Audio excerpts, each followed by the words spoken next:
All right, and we are back here in our final week of NECC Overwatch. My name's Jeff, joined here by Corbeck to bring you through our final two matches here on Stream A at least. There's some other matches going on in Stream B if you're searching for those teams, but hey, that's neither here nor there. What is here and now is the Battle of the River. We've got Agastana taking on St. Ambrose.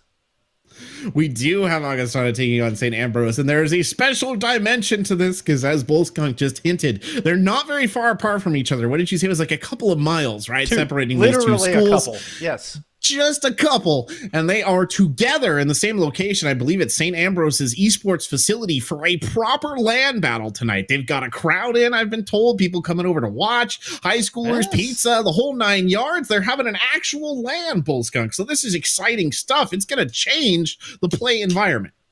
100%. And hopefully for the better for everybody involved. I mean, you just get that LAN energy. I mean, we were talking before we went live just about, the drive to be at a LAN, to cast a LAN from our point of view, but to play at a LAN from the player's perspective, and how that changes things and the emotion that goes into it.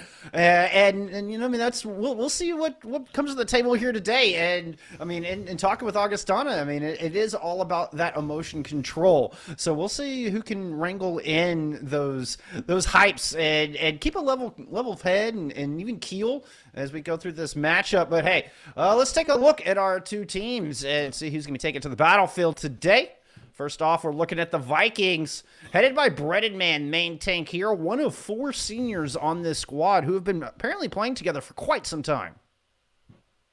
Yeah, very senior lineup here for Augustana. We focus on, Breaded Man, Harvicle, Dad, Superb, Weezer, Vanilla, Big Huck, a strong team, right? 6-2 overall in the season. Some very good support players here in the form of Harvicle, and they've got Vanilla, Big Hug in tonight. That's kind of, I think, their star support lineup that we're probably going to see come out here. Their tanks are very good at sort of controlling the line of play. That's something that we've noticed with them before. It's a very well-rounded, very coordinated, coached as well squad. So a tough opponent for their challengers, St. Ambrose Esports. Let's go ahead and take a look at them.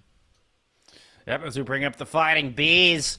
And this team coming in 7-1 and a much younger squad, as you can see. Sinfax is the support player for them. The only senior on this squad that's at least starting. They have one other senior who's a DPS player on the bench. But speaking of DPS, it's Heinz and Agent MM7 that I'm keeping my eye on from this squad. Heinz, your MVP from the fall semester for Overwatch. MM7, their captain, and just a very strong DPS duo. So keep an eye on them to be the big difference maker here.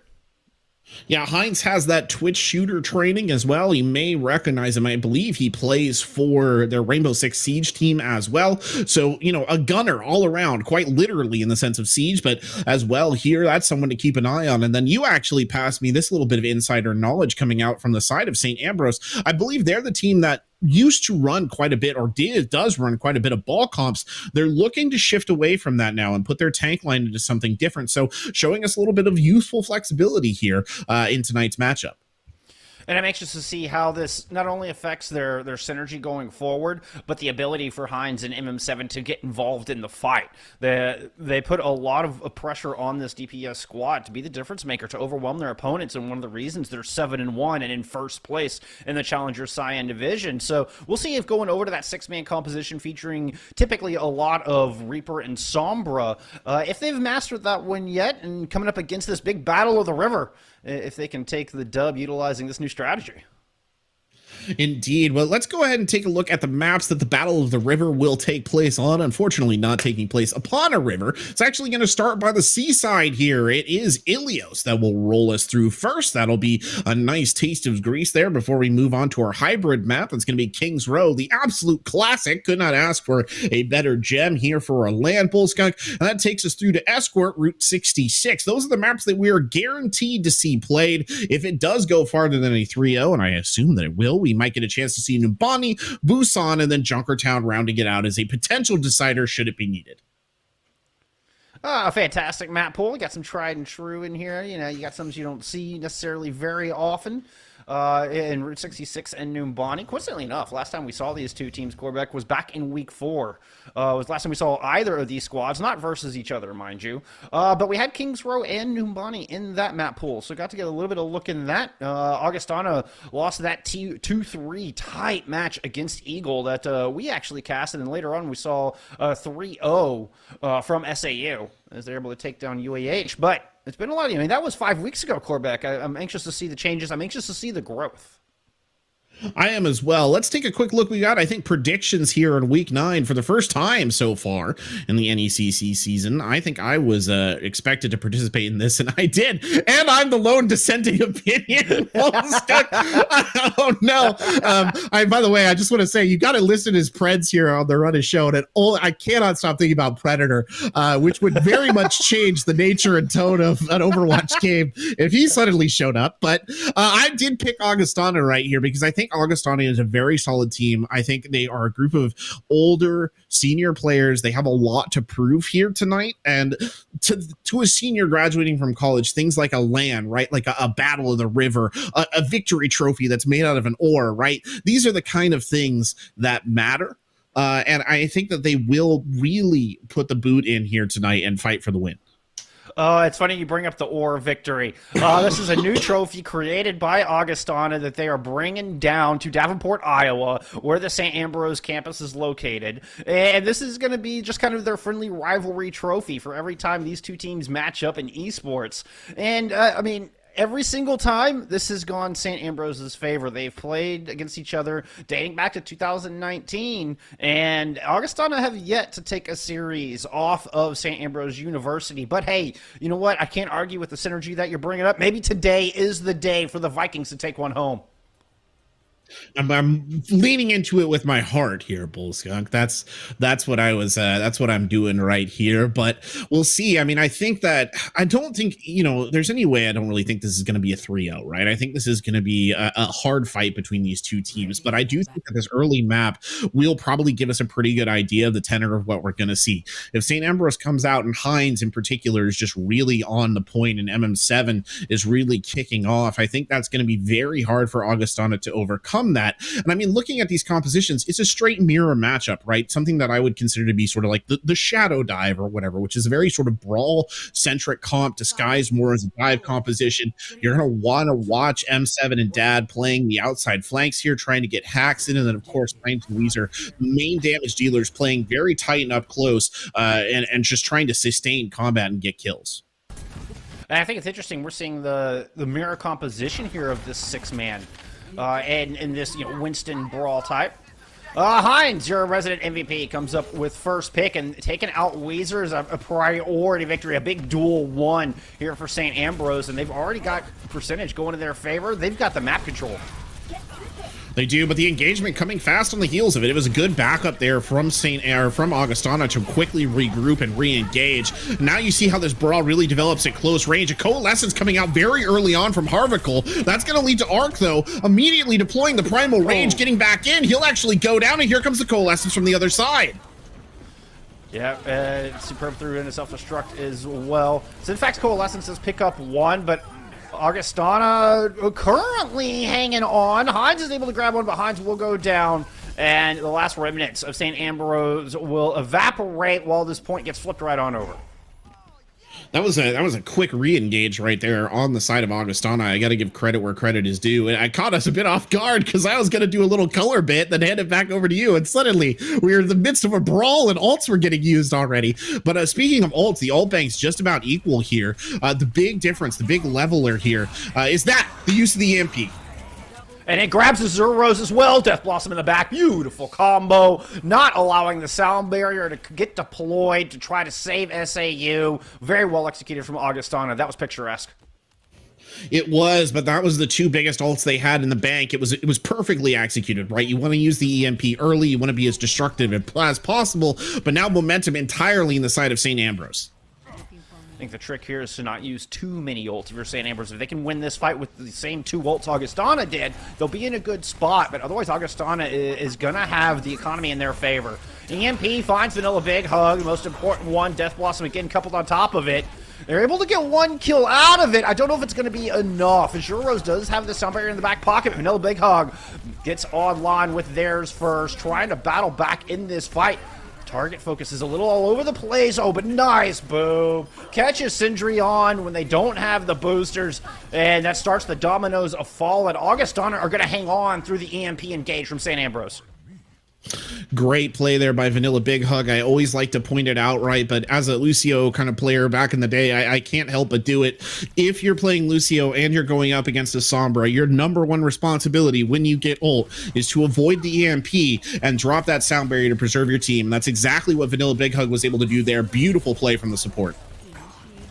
Coalescence out from St. Ambrose. They look to re-engage. One last attempt, and the EMP is huge. Dad finds 6 with that and just opens the floodgates for Augustana to come in and clean this up. 2 EMPs for for Dad in this, and both of them finding massive value. Augustana are going to take our first sub-map. Well, Dad laying the law down right there, and not allowed to use the credit card anymore, that's for sure. Over on the side of St. Ambrose, they get run on the tail end of that. Just really good ult usage out of Augustana, I think, was kind of the tipping point. And this is something that people used to emphasize, I feel like, a lot more in the early life cycle of Overwatch, but it is really a game of ults at the end of the day. And if you use your ults correctly in the way that Augustana was doing, preemptively, effectively, those are the things that are going to do kind of some really big numbers here, and that's what we're seeing. St. Ambrose, though, I mean, we can't count them out. It's one stage of Ilios. I'm not going to sit here and be like, well, that's it. Augustana has the tempo. Both these teams are showing game that over. Give energy. It's done. Yeah, give them the ore. No, both of these teams are showing us such high energy, Bullskunk. The tempo for these engagements has been insane in terms of the speed that they're taking them at.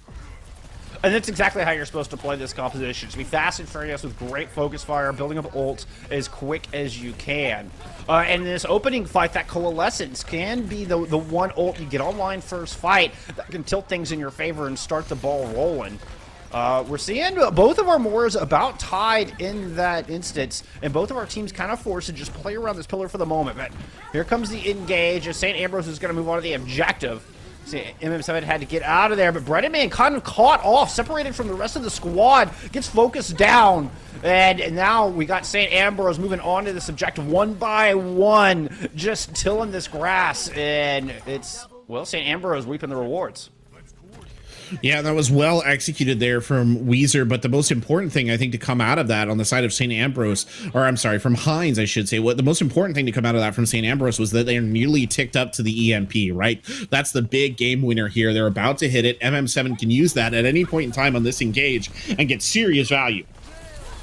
They didn't even need to use that Coalescence previously that I was referring to. Now we're going to get both of the laser light shows emitting from our supports. Interesting positioning here from Augustana as they try to turn the corner. St. Ambrose was trying to keep a flank, keep multiple angles on them. MM7 had to back out of there, and Dad now has a chance to use EMP first. That finds all 6 again. Synfax goes down. Hines falls under the weight of the pressure, and Augustana with the preemptive attack, the preemptive use of EMP, proving incredibly valuable. They do lose Dad in the process, but it'll be the only casualty from Augustana.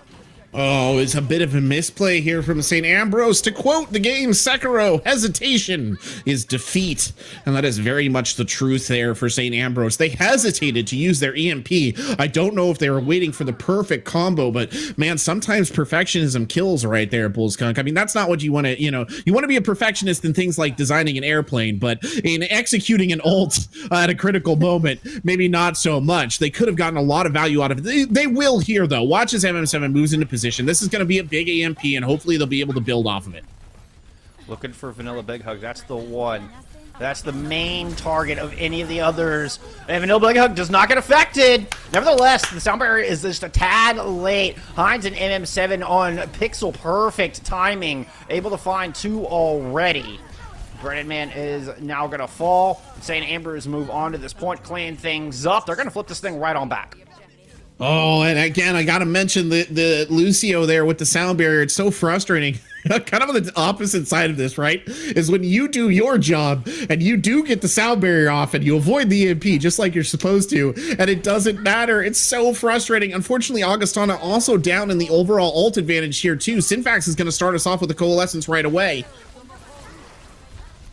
And St. Ambrose getting a little bit more aggressive in this corner. Okay, now they're trying to fall back and create the kill box, but Hines overextends and gets absolutely decimated. Back and forth, but Syndra not allowed to get back in mech. St. Ambrose now down in this fight, but not by a whole lot. And Zero Rose is going to use the sound barrier to try to bring this thing back as they look to whittle through the two tanks, but it's Arc who goes down first.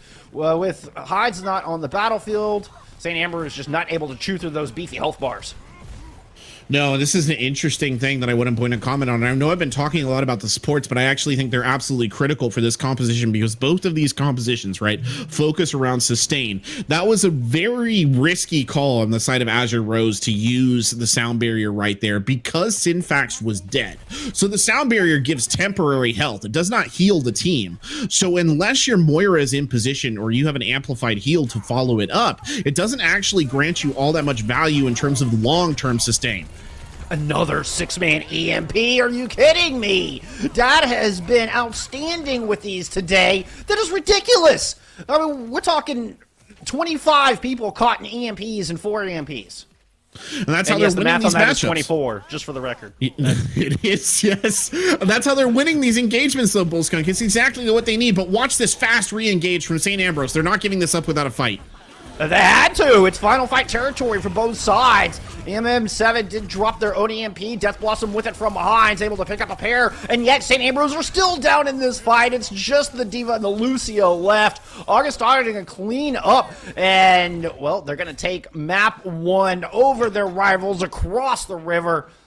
The Vikings up 1-0 here in our series in the Battle of the River. A fast match. I think that's the biggest takeaway I'm going to get from this is just how quick the tempo was here as Harvickle walks away at the play of the game. Always love to see a good Moira play of the game there.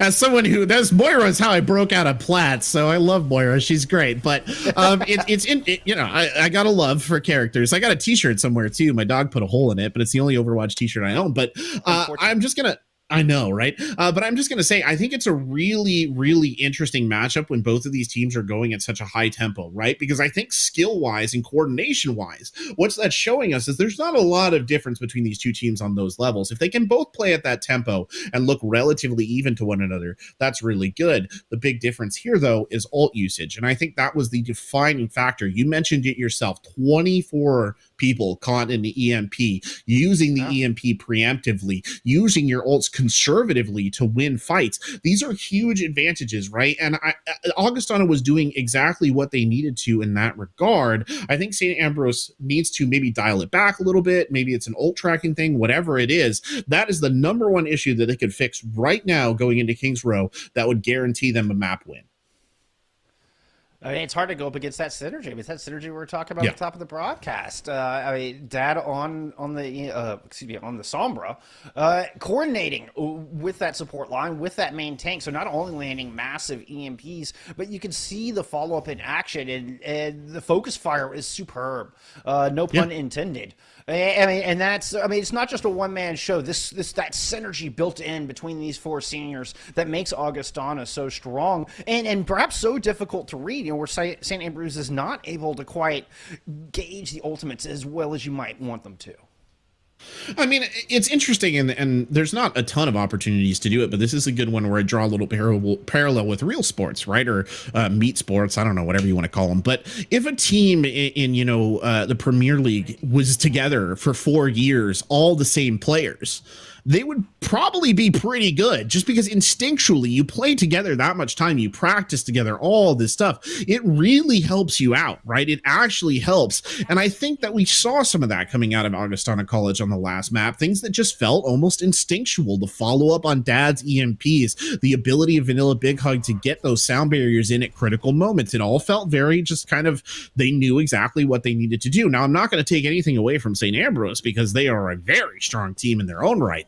And I think this is very much in their ballpark to win this. It's just an interesting observation to see a team of really dedicated players who have been playing together for a long time showing their stuff here. And big props to the support line. Got to give Vanilla Big Love and Harvackle some love.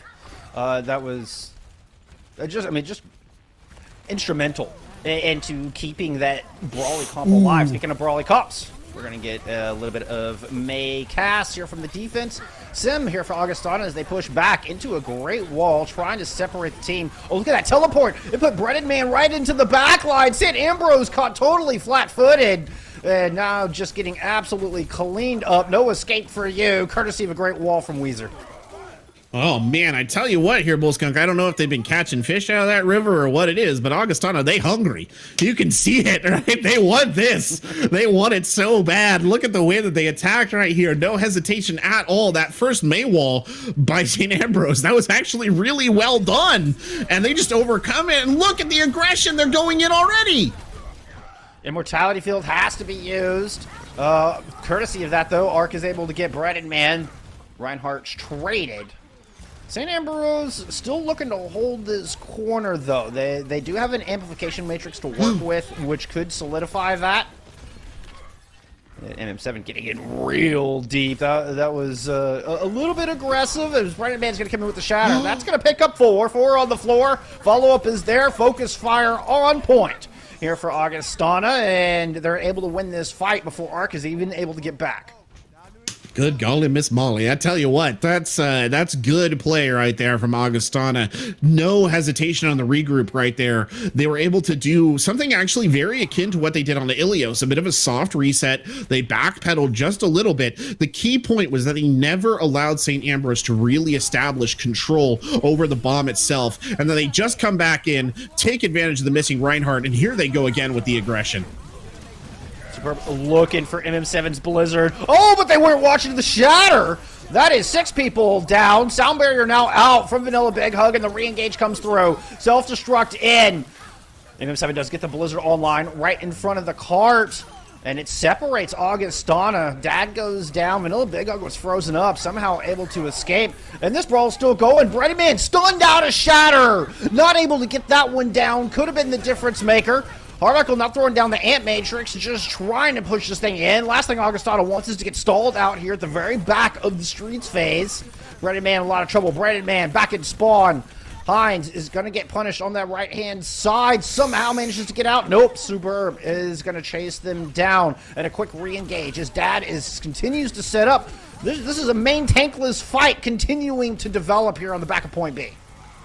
Yeah, the Immortality Field going down right there. Dad with the immediate re-engage. There's no wasting time here, tracking that Lucio across the board, but can't quite bring it down. And finally, the main tanks return to the fight here, and that might just signal a bit of a cooling of tensions. Indeed, Augustana going to show some very dirty heels indeed. Back up right there and regroup. And breathing a sigh of relief, they didn't have to use any of their support ults in that. Tiny Overwatch as both Maywalls get invested early in this fight. Photon barrier out from the attacking squad. Sound barrier in from the defense. In fact, 3 ults coming out. There's a photon barrier between that Deadeye and anybody else in the opposition to Augustana. Now, it's the Ant Matrix in return. The shatter from Arc, though, right into it. Devalues Harvickle's amplification matrix almost entirely. Self-destruct does find Synfax, but Syndreon is able to pick up 2. They are still boiling, though. This fight just never ends, and this is actually starting to become a little bit problematic here for Augustana, because this is a pretty difficult point to keep the fight alive on. That said, attrition finally favoring the attackers there in a rare circumstance. That doesn't happen very often. They will win out at the end, and finally, I think that was like a solid 1.5 to 2 minutes of just almost constant combat from these two sides. They'll finally chill out a little bit here at Bullskunk, but not for very long, because as they round the first corner, they're going to go straight back into it. The battle of the rivers about to come battle of the blizzards. Breaded Man frozen up early. Try to shatter through the cart. Is able to pick up Sindri on with that. But they lose Vanilla Big Hug, and Augustana now without their speed to be able to engage. That's going to get eaten. Syndreon was all over that, was waiting for it. Now MM7 has the edge, cannot let Superb eat this Blizzard. Superb has just known for that spidey sense of eating Blizzards. And the edge of MM7 has to be real careful. In fact, is going to hold on to it and just let Synfax and this Ant Matrix do the cleanup. Looks like the speed maybe slowing down just a little bit here for Augustana, and they don't want to let too much off the gas here, because if they do, you know, high gas prices or not, it's going to be problematic if they can't rebuild this momentum. Just want to give a shout out to Cendrillon here, who's been playing amazing on that off tank, really deciding a lot of these fights. And now has a self-destruct ready to go. Circling back, appealing for the team, keeping Arc nice and topped off. Self-destruct's thrown in. Arc's going to come in. Doesn't quite have Shatter ready. It was like 93% at the time. Now has it to unleash. Breaded Man not even close. Breaded Man goes down as Hines is able to pick up a pair, and Arc gets to hold on to that big ultimate. Ooh, finally, okay, a bit of a break. we can talk about Cendrillon, who has been the critical player here. Didn't see too much out of Cendrillon over there on Ilios, but coming here onto King's Row has been absolutely spectacular. The eating matrix has been on point. The bombs have been on point, has been peeling, doing everything that you would want out of a D.Va player. This is genuinely one of the best D.Va performances I've seen at this level. Speaking of self-destructs, Zero Rose gets caught out with the sound barrier in their pocket. A disastrous start for this defense. The DPS trying to bring it back as St. Ambrose invests both of their DPS ultimates. They're able to get Breaded Man with that, but here comes the counter punch as Augustana just start muscling their way through this defense, right past the Amp Matrix.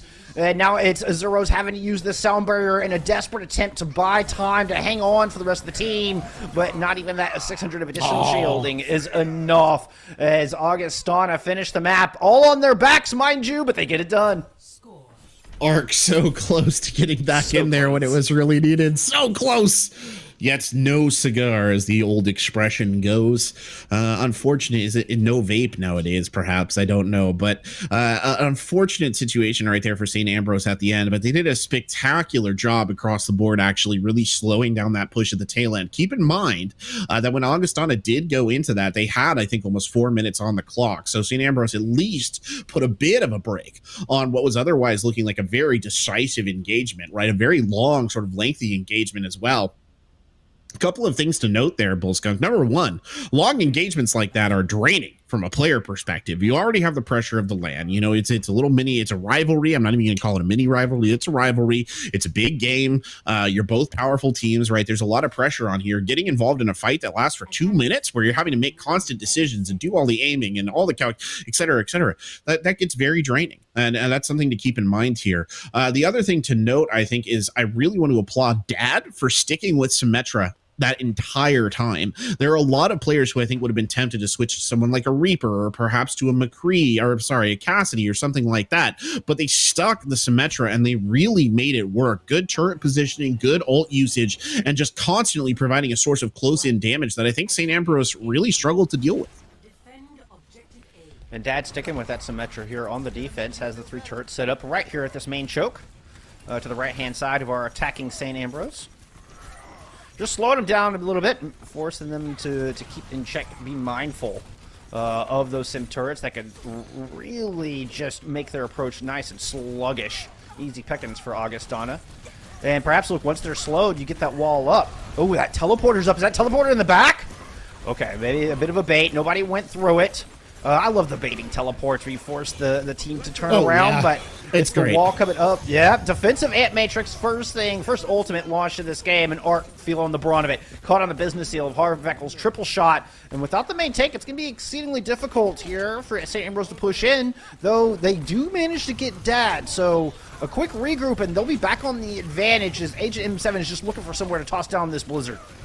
M7 is looking for it. Look at, he's got the Blizzard. He's just waiting for that Amp Matrix to go, the Eating Matrix to go down. Now they're going to invest the High Noon. Ooh, this is an interesting choice. It pays dividends, though. Breaded Man is down. Cendrillon now going to work here with those shotguns in close range. Arc getting the kill right there. Will take Superb out of the fight. The Shatter dropping on the backside of it. Here comes Arc. Look out if you're on Augustana. That should secure them. The point right here at the tail end. But again, Bullskunk, another lengthy engagement, and one that was expensive for St. Ambrose.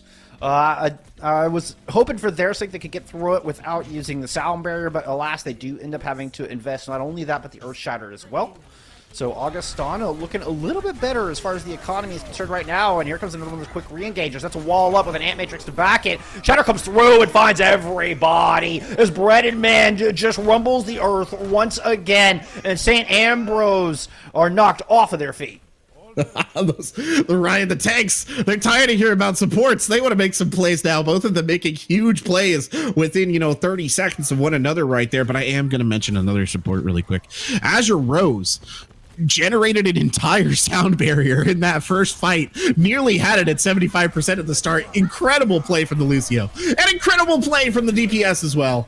Ooh, all set up with Synfax's amplification matrix. Just goes to show you there's no good team quarterback without great supports, and both sides just demonstrating that splendidly here in this Battle of the River.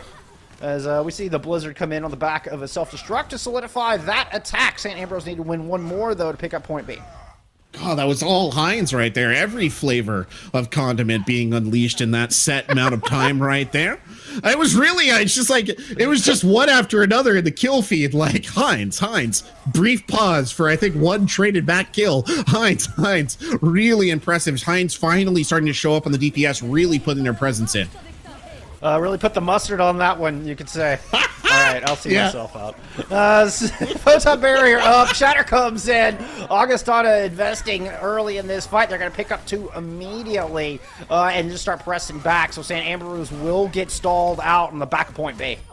Well, now Dad, they passed the Grey Poupon right over to Dad right there because he jumped right back in and did almost as good of a job on the Symmetra. I think it was 3 kills in that fight, which is absolutely spectacular. Jokes. Yeah, it's gotta keep the trend going. Gotta spread it out as far as we can. Anyway, St. Ambrose looking for a quick re-engage here, but they're gonna run straight into this amplification matrix, and that might slow things down just a little bit. And that's exactly what happened. But this is getting Zero's time to get the sound barrier online, which could be instrumental in getting past Weezer and this Blizzard. Weezer's already had one eaten on this map. Throws down the wall to make sure this one does not fall on the DM. And it freezes up both tanks. Zero's chooses not to invest the sound barrier. Instead, just going to save it for the next fight. And Augustana win that one handedly. An interesting choice. Did I miss something here? Is there a fall early in that? I don't actually. No, I think they just held on to it. Maybe they did fall down early. Maybe I missed them. I mean, it was a lot. It was a very fast kill feed. I think it was honestly a situation where the assault hit them so quickly that even investing the sound barrier might not have saved them there. Now, this is a fight where the sound barrier could really make a difference. Battle of the Earthshatters on the front line. Photon barrier already used as the Deadeye's muscle throw. And it's both shatters coming out simultaneously. Zero's not caught by it. Vanilla Big Hug neither. And, well, this is an ult fiasco into the back. Both main tanks now back in spawn, and Augustana are hanging on here. They've stabilized, but they got to fall back a little bit. They can't get too aggressive. No, they can't. They're giving up a good amount of space and right into an amplification matrix actually on the other side of it. That, again, slowing down the pace of play. Heinz gets caught out, though, and that's a huge loss to take out your key damage dealer at this juncture. St. Ambrose now faced with a big decision. They might not even get to make a choice. The initiative entirely in the hands of Augustana. Oh, and a good May wall. Okay. Arc is able to get out of that. The MVP still waiting to get back in the fight, and St. Ambrose hesitant to take this 5-on-6, try to use the self-destruct, but it doesn't make it past the pole. And Edge and MM7 goes down with the Blizzard in their pocket. Try to use the wall to section off Sindri on Augustana are just moving forward and building up more ults for what is inevitably St. Ambrose's last chance at King's Row. Yeah, it will be their last chance right here. Whoever's still contesting, I don't know. Oh, no, they're staggering out of Baby Diva. That's unfortunate. Cendrillon finally gets brought down right there. They will only get one fight out of this. They do not have a significant ult advantage either, Bullskunk. That's the problem. They really only have that amplification matrix to truly rely on at this stage. I just don't know. I just don't know if it's going to be enough. That's the question. If Breaded Man hits a big shatter here, it's over. And I think they're going to have to use this Ant Matrix just to get around the first corner, just to get even close to this court. Zero Rose may have to abandon the team and just go try to touch. It doesn't matter. That shatter is indeed huge. Yet another well-placed perfection of an Earth Shatter coming out of Breaded Man. And it spells the end for St. Ambrose's attack on Kings Row. Augustana, who have never, ever beat the Fighting Bees, are now with a comfortable 2-0 lead on match point in the Battle of the River. They certainly are, and I'll tell you what, the only books they're stocking in that big store are Agatha Christie novels, because that was an absolute murder right there at the tail end by Breaded Man. Huge shatter, not unlike the one you're seeing on your screen right now, actually. And Breaded Man's shatters were a critical part of this, a very effective defense. And again, I know that I'm going to sound like a broken record. I'm not afraid to break here. It was ult usage. That's really what it was. Azure Rose with the sound barrier is one that immediately pops to mind, even when it was used, I mean, we're talking very small percentages, right? And when it was used, It was used like half a second too late because the Mei had already died. And then it becomes a 5v6. And yes, the sound barrier confers an advantage onto you, but the way things are looking right here, right in that fight, you don't want to be at a 5v6 if it was avoidable. And they waited a long time to deploy that sound barrier. And when it finally came out, it did not work to their advantage. Nope, you could not stop the murdering spree of Breaded Man and the rest of Augustana. And, I mean, just to follow up on our murder mystery, it was Breaded Man in the bookstore with the hammer who committed the murder. Now up 2-0. Augustana on match point, looking to take the ore of victory. We're going to take 5. When we come back, we'll see if they can complete the sweep. We'll see in a moment.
The Battle of the River taking place in Davenport, Iowa at St. Ambrose's campus. Right now in favor of Augustana. They made the trek across the Mississippi River and are currently sitting on match point with a 2-0 lead.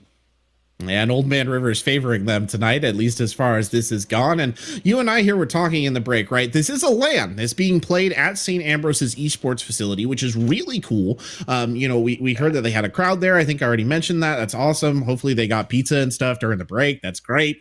Get as much out of that as you can. But I think that it's something that might be affecting their play just a little bit. And I don't know, right? We're kind of projecting onto this a little bit, but I do wonder. There's just been so many small mistakes coming out of the side of St. Ambrose. I do kind of have to ask, is the nervousness of playing in front of a crowd on your home turf in a LAN, like it's a rivalry match, is that all maybe contributing to a little bit of a misplays at critical moments?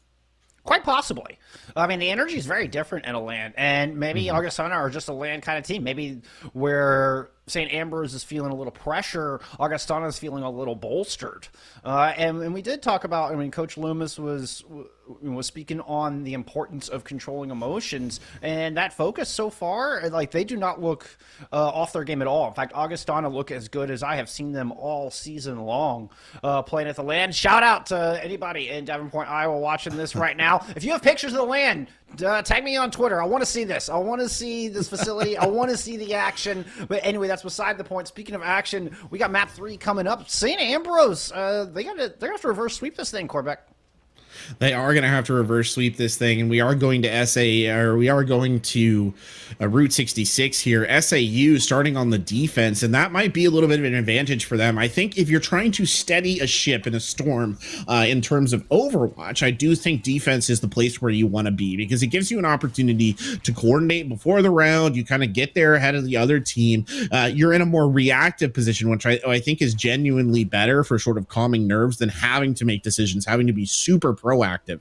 That said, Augustana College, their attacks have been blistering. They're coming out here on a double bubble. They've got a flyer in the mix as well. I just don't see them slowing down in the tempo that they've been bringing. And I just, as this continues to go, as these long fights continue to boil, I'm just not sure that St. Ambrose is going to be able to match that tempo when push comes to shove. Well, Augustana right now taking it slow and steady. This is a little bit slower composition than the other two we've seen, with kind of the dive poke hybrid that is double bubble.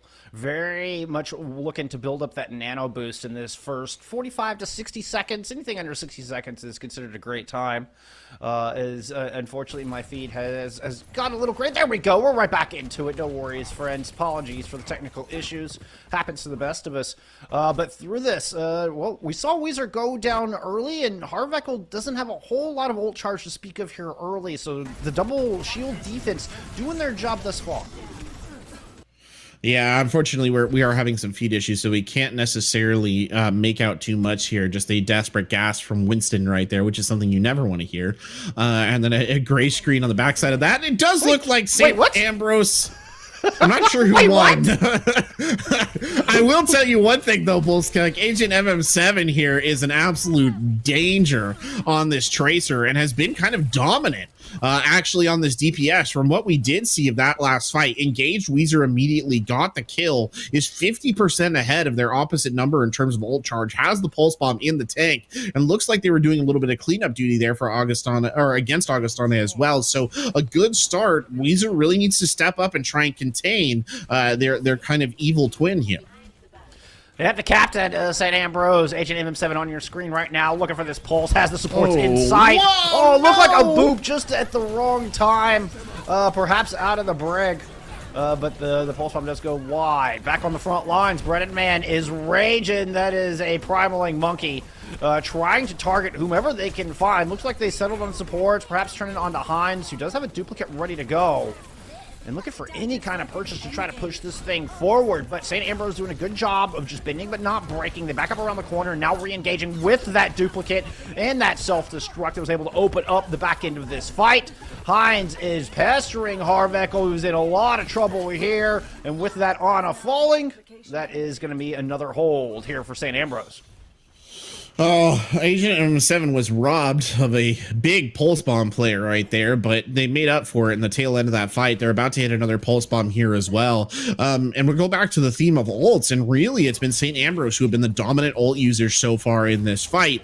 Again, the DPS in particular are the ones that I'm looking at here for Augustana, particularly Weezer, needs to step up. Unlike the later albums of Weezer, they need to actually live up to expectations in this fight. Razor right now not marking MM7 at all. Was able to work around into the back, but Vanilla Big Hug is there. Protect Harveckle, and support ults coming online directly here for Augustana. It's going to be the nano boost going on to Breaded Man, who's going up onto the high ground, just trying to get a lot of cleave in while Weezer tries to work around from the outside. Supercharger is dealt with, and Breaded Man hands it to the back. There was an Ant Matrix deployed there from St. Ambrose, but Augustana's already behind you. They've already cracked through your lines. Just gonna point out how much of a different fight that was when they lost Agent MM7 on the back line. Once that source of pressure that was being applied to the backside, to the rear of the Augustana College formation was gone, it felt like they could breathe again. It felt like they could orchestrate the attack that they wanted. Everybody was closing in. There was less pressure to defend Harveckle. They got mixed up. You saw the Brig come forward. Complete tone shift in that attack right there. Breaded Man, by the way, forced to, might have even misclicked on the Primal. I'm not exactly sure what happened, but unfortunate to see that ult go in such an ineffective manner. Yeah, I think I was just trying to give us some motion sickness there. I was clearly frustrated with that ult. That's the only thing that could mean. MM7 does have this pulse. We'll see if they can coordinate a little bit better with Ark's halt this time around. Lands it in just before the stun comes out. A split-second difference means life or death for Vanilla Big Hug, and unfortunately, it's the latter. Now, with a bit of an advantage, Weezer strikes back stronger, finds both supports, and it is Weezer winning out the Pulse Bomb duel, now just living rent-free in the heads of the Fighting Bees. This is exactly what they needed from Weezer. That couldn't have been any better timed. You're down your kind of linchpin support, right? The Ana is obviously the main heal here and has a bunch of util that she can contribute to the fights, but the Brig is the one who's keeping the Ana alive. She's the centerpiece of the support line and the formation as a whole. Great effort right there by Weezer to get their team out of a very difficult situation. And now St. Ambrose is forced to backpedal yet again. They've got the ult advantage. Is it going to be enough here for them to turn around this fight and get a stop at this first corner, which would be huge with the time banks remaining? I think they're just going to wait for Augustana to engage and then throw down their Ant Matrix and drop this duplicate while they're at it. It's going to be the Winston that was duplicated with the self-destruct into the back. 3 takes. Turns out it's pretty good. And Augustana have been forced all the way back outside the double doors. Superb trying to stay alive with all that charge down low, uses the bubble, and somehow still alive and kicking back there. 3 tanks, huh? That sounds interesting. They should try that. Maybe pair it with 3 supports. Yeah, maybe. How's nobody thought of this quarterback? Oh, I don't know. We're on the cutting edge here, Bullskunk. And speaking of the cutting edge, they're already going in again. Oh, and there's a huge bionade from Harveckle. But somehow it doesn't matter. St. Ambrose is able to survive. They didn't even use any support ults to do it. I think just a beautiful immortality field was enough to allow the room for St. Ambrose to strike back. Oh, I mean, it was a good play there from St. Ambrose to recover again from a very dangerous situation, and they used their ults well there. They didn't have to put a ton into it. Interesting, Synfax has held on to the amplification matrix here, which is probably the fastest ult to regenerate on their side. It's got to come out at some point in time, but it's going to be the rallies coming out respectively as that comes down the pipe. In fact, Synfax is going to go ahead and throw down that Ant Matrix at this point with Breaded Man primally in the back. They're trying to keep the rest of Augustana at bay while they deal with this high HP Winston that is pressuring their back line. But St. Ambrose able to survive the onslaught. And now looking to try to punch back as self-destruct thrown in. I anticipated Hines would follow that in with the dupe, but reads the flank as Augustana tries to come through mini room and go around. Breaded Man heads in the back, hoping Harveckle will get the nano, but it's not in time. Now Hines chooses to dupe, using it as a counterpunch method, drops the Primal Rage, has Superb in a corner. Hines coming up with a big play here on the defense. We know Heinz is capable of it. We saw moments of it over on the other side. Did a really good job of stepping into that one. Now switching over to what I think might be, you know, their maybe favorite DPS, or at least a comfort DPS in a lot of ways, which is that Cassidy. They showed deadly effect with Cassidy last time we saw it on King's Row. It's the kind of fight ender they need. They've also got the pulse bomb in the pocket. MM7 needs to hit it, and needs to hit it big, and won't find it, Bullskunk. An unfortunate start. No, and now there's a grab with a nanoed monkey into it, and Mortality Field's taken care of, and Breaded Man just lands on top of everybody. Now pops their ultimate to go in and clean up what remains of St. Ambrose defense. Augustana, it took them until the very, very end, but they will push this thing home, clean up a little bit of stall. Tracer comes out. MM7 won't last long, and Augustana finally get this 3rd point on the board. Something so typically Augustana, at least the Augustana that we've seen tonight right there. Great ult combination. Perfect heads-up play from the off-tank. Saw the nano, Winston come charging in. Superb. Watches that go forward and knows that if there is ever a time where they're going to use that Graviton Surge, it has to be right then and there. Sticks it perfectly. That allows cleave damage. Then Superb themselves comes crashing in on the backside of the cleave damage. Brilliantly executed finish. Now, I will say it was a very good defense from St. Ambrose. Better than what we saw in King's Row. They burned them down all the way into overtime. They should be very happy with that. But they have to be kicking themselves a little bit that they weren't able to stop it at the very tail end. And it was because the critical ult that they needed, a really good pulse bomb to start things off, did not come to fruition there for whatever reason. And MM7 had started off so good on the Tracer, but I think as time went on, it was Weezer who kind of started to eclipse a little bit. Coming through. I mean, it was the pulse bomb engagement where MM7 picks up one, Weezer's able to get both supports. Like, I felt like that was the turning point to where Weezer kind of started to have more and more impact in that role. Yeah. It felt like the turning point of the entire attack, to be honest, because up until that point in time, I mean, it really looked like they weren't going to finish that second point. They were getting sort of stalled out. They had just burned an ult on what I can only assume was the fat finger. It was a mistake, whatever it was. And then that pulse bomb comes in from Weezer, and suddenly they've got life breathed into their sails. And St. Ambrose, I mean, they did a great job. They slowed him down. It just wasn't enough at the tail end. Now they're on the attack. They get to deliver it back the other way. I'm curious to see how this Diva sort of tank line holds up here. Orisa Diva is a difficult combination to really make work. We see Vanilla Big Hug there doing a bit of backline guard duty, making sure that Agent MM7 is a little bit more contained on this first point than last time. MM7, yeah, just content to sit on cart, knowing that doesn't want to get too close in there. A lot of criticals on your screen right now. Augustana falling back, but they've lost their primary source of healing. And St. Ambrose are able to jump up there, utilizing the cart, and Augustana start going by the wayside. St. Ambrose with a great start.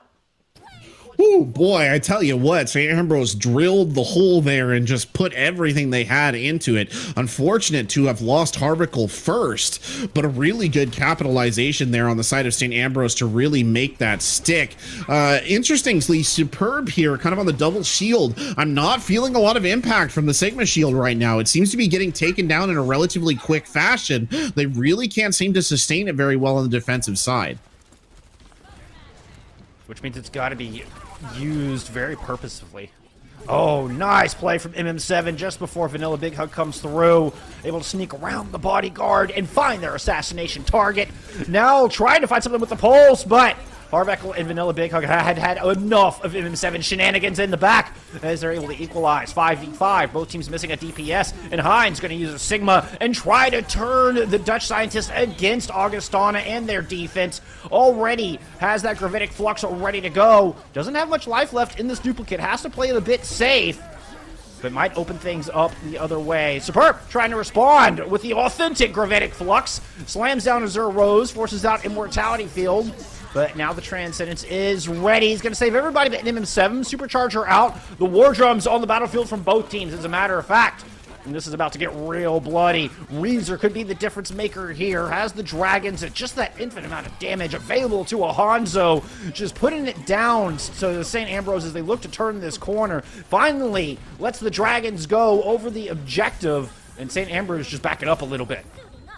It's a classic long fight from these two teams, neither one of them wanting to give an inch of ground. MM7 there taking advantage of the terrain to be a constant nuisance, but here comes the St. Ambrose breakthrough, the crack that they are starting to push open, and finally Azure Rose coming online there. 3 kills for the Zenyatta. Has been relatively quiet up until now in the push there, Bullskunk, but coming through big exactly when they needed to, and now 5 minutes to attack this last point is more than enough time, in my opinion, for St. Ambrose to walk this one in. Oh man, the longer these fights goes on, the more and more value Azure Rose is going to find with this Zenyatta, and not only 3 picks, but manages to find both supports in that. Now Synfax has an Ant Matrix up, so Azure Rose is doing that much more damage, just sitting back here and putting in a world of hurt. It forces Augustana way back. It does, and AJM7 playing those flanks. Now the Amplification Matrix coming out on the front line as well. The big issues here, both of the DPS ults and the Transcendence about to come online for St. Ambrose. There is no real answer to this on the side of Augustana. They need to get the Dragons as quickly as possible and use it as quickly as possible to level the boards before these ults start to go off. Even just a kill in the neutral might do it. Transcendence is forced out by those Dragons from Weezer, and now the big Omnic Butler is put onto the objective. This allows a little breathing room for the tanks as the Pulse Bomb yeeted into the back. MM7 United will pick up one on this, but back on the front line, Synfax has whittled through the front line of Augustana, and St. Ambrose on track to put up a wicked fast time. Augustana coming back, they might have a rally, but this is gonna be close. Vanilla Big Hug can't go down. Vanilla Big Hug is down. That's it. It's done and dusted. That is a pretty mammoth time bank, if I do say so. Downright gargantuan, Corbeck. Oh, St. Ambrose with the bite and hold right there. They ain't giving this one up that easily. They found their center right there, for lack of a better word. 4 minutes 36 seconds in the time bank. That is a hefty bank there for Route 66. You don't see a lot of teams putting in something over 4 minutes, to be honest. You rarely see teams putting in stuff over 3 minutes, all things considered. What were the key points that made them succeed on that push? I think they had really good aggression. They had pretty good ult usage. I think they were doing a lot better with their ults that time than they had been in the past, and I think that their synergy looked a little bit better as well. Things were falling into place a little bit more, and ultimately, and I'm going to point it out again, they really struggled to shut down MM7 that time around. It was not as contained. The Tracer maintained a huge presence in those fights throughout, doing exactly what they needed to do, harassing, getting kills, pressuring the supports, not letting anyone have a minute to rest, and those are the critical factors that allow St. Ambrose to push forward there. Oh, and if you let MM7 just run rampant, you're going to have a bad time. Augustana have to find a way to control not only MM7 but Heinz as well. Otherwise, they don't even stand a chance here. Already with a huge deficit in the time bank, only way to overcome that, put some points on the board. If they can get 4, maybe even 5 points, suddenly that time bank won't mean all that much. But again, it starts with shutting down these two just high-powered DPS from St. Ambrose. Yeah, it's true. But again, look, MM7 already in the position to be a nuisance. So this is going to require Augustana to basically have a constant spy on this Tracer if they want to prevent what's been happening. Good dive in, though, to start him off. Unfortunately, Bread Man just cannot maintain that position. Yeah, I think just trying to get some Ult Charge for Harveckle. You get those initial pokes here with the double bubble. But St. Ambrose look like they want to strike back. MM7 is under some pressure, managed to pick up that Mega if I saw correctly, while Weezer is trying to work the backline as well. Both Tracers just ignoring each other and trying to see who can kill the other's backline first. And, well, it's a nice halt into some sticky bombs, and Heinz is able to find the kill into the main tank, but Augustana returned the favor, now have a +1 in this fight. Dad trying to burn down Cindrion, who is super low, but the overtime wick is going. Augustana, they can't get aggressive. They are forced to keep their feet on this cart. And again, Weezer with a big pick right there, not letting up on this fight as Superb finally comes crashing in. That's a good start for Augustana. Look at it. Superb looking like they bathe in nuclear waste right there, glowing with power as they push their way forward. But they've got no time to play with here, Bullskunk. This is everything in overtime from here on out. Every inch of every meter, I guess I should say, of territory that they win here is a bonus, something that they're going to have to earn. It's interesting how the overtime kind of changes the way you play, though. Like, Bredeman wants to get aggressive. They have a nano boost, but they have to stay in LOS of Harveckle. That Harveckle cannot get off the cart. If Harveckle dies, Augustana are in trouble, but they do get that nano boost out. Immediate kill onto the supports, and St. Ambrose struggling to find footing here, trying to use an Ant Matrix to do it, but Breadman just works right past it. Punches Sinfax into oblivion. Now looking for more onto Hines, who's looking very wounded in that back line, but the focusing being too strong. Dad strikes back, and Augustana certainly, they're running out of reinforcements here and running out of time. I was just thinking to myself that they are out of time. I was just thinking to myself that entire fight, Bullskunk, too far. Breaded Man really went in too deep with the Primal, and that might actually cost him the rest of this push because they are down their Winston in this re-engage. It is a Graviton Surge coming out, and Weezer's able to get one. Dad's able to get one. Now Breaded Man has returned to the fight, and it's St. Ambrose who are looking worse for wear. Hines tries to duplicate the Zarya, but it's so tough to get that Graviton Surge up because you don't have any charge to work with as a dupe. And holy cow, Augustana, despite the odds being stacked against them in this engagement, they're going to put 5 points on the board. Suddenly that time difference is gone. That's not even a concern for St. Ambrose anymore. They're not looking at the time disparagement. They're looking at those 5 points. They are looking at those 5 points because honestly, 4 minutes, 36 seconds, some teams could take that entire time bank and burn that on point number 1. Let's be honest with ourselves right here. They were fortunate that they were able to turn that fight around without Breaded Man. Now they have to worry about the amplification matrix and the beatdown bongos coming out of Arc. Either of those ults could be a bit of a fight turner here if they're combined together. That's going to be really, really dangerous, all things considered. They've also got, a pulse bomb coming online here too, but the bongos will start. Yep, Supercharger out, a rally not far behind, a lot for Augustana to weather, and they're going to use a nano boost to do that onto Breaded Man. You can see Breaded Man not getting as aggressive this time, but a great pulse as MM7 steps up. Huge Bionade comes out of Harveckle, a dying wish, but the follow-up is just not quite there. Augustana can't work past the double damage from Sinfax Amplification Matrix, and St. Ambrose have finally put the brakes on this thing. Weezer gonna try till their last breath to work what they can, but Augustana fighting a very uphill battle. Not even Superb's Graviton Surge will be enough. I say that as the Rose goes down.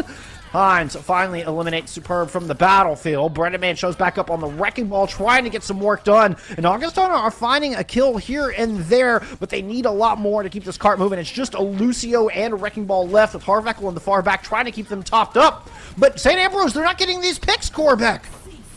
No, they're not. I mean, MM7 was doing a good job interdicting right there, but it's not enough. Finally, they get Vanilla Big Hug down. They've got to do more. They've got a Bob. He's finally in the fight as well. And here we go. The kill's starting to tick in favor. Hines' Bob doing some big work right there. And I'm just going to say this before I turn it over to you, Bullskunk. That could have happened like 30 to 40 seconds ago. Hines died with the Bob in that critical fight. If Bob had been thrown right around the time that Hines was starting to die, I think we would have seen the fight end right there. Instead, it takes a little bit longer. It doesn't really matter in the long run of things, I guess, because the distance was about the same, but just an interesting little bit of decision making there on the side of the St. Ambrose DPS.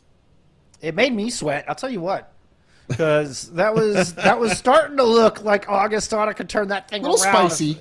If they had stalled that out just a little bit longer, reinforcements were going to show up. Fortunately for St. Ambrose, they have the ults to hold on. The Supercharger coming in clutch there at the end alongside Hines' Bob. But they still have quite a hill to climb here. That was a heck of a push for overtime. It was a very strong overtime push, and I don't want to lose sight of that, right? And the other stuff that we're talking about. It was a very convincing push there from Augustana. It's very rare for a team in overtime to get past the second stage of this map. So the fact that Augustana was able to do that in and of itself, that's really impressive, Bullskunk. Now you look over on the side of St. Ambrose. They've got 4 minutes and 36 seconds here. That is as we said, hefty time bank. Is it hefty enough? I think it is. St. Ambrose showed us a bit of a lightning quickness last time they were on this map. If they can replicate that lightning quickness again, if they can get M7 in open space, if they can get Hines hitting the big shots, I think they can burn their way through here. That is the absolute worst possible way to start, though. MM7 gets bodied by Dad. Yeah, speaking of big shots, and I mean, Vanilla Big Hug was doing a fantastic job of keeping MM7 in check for the most part.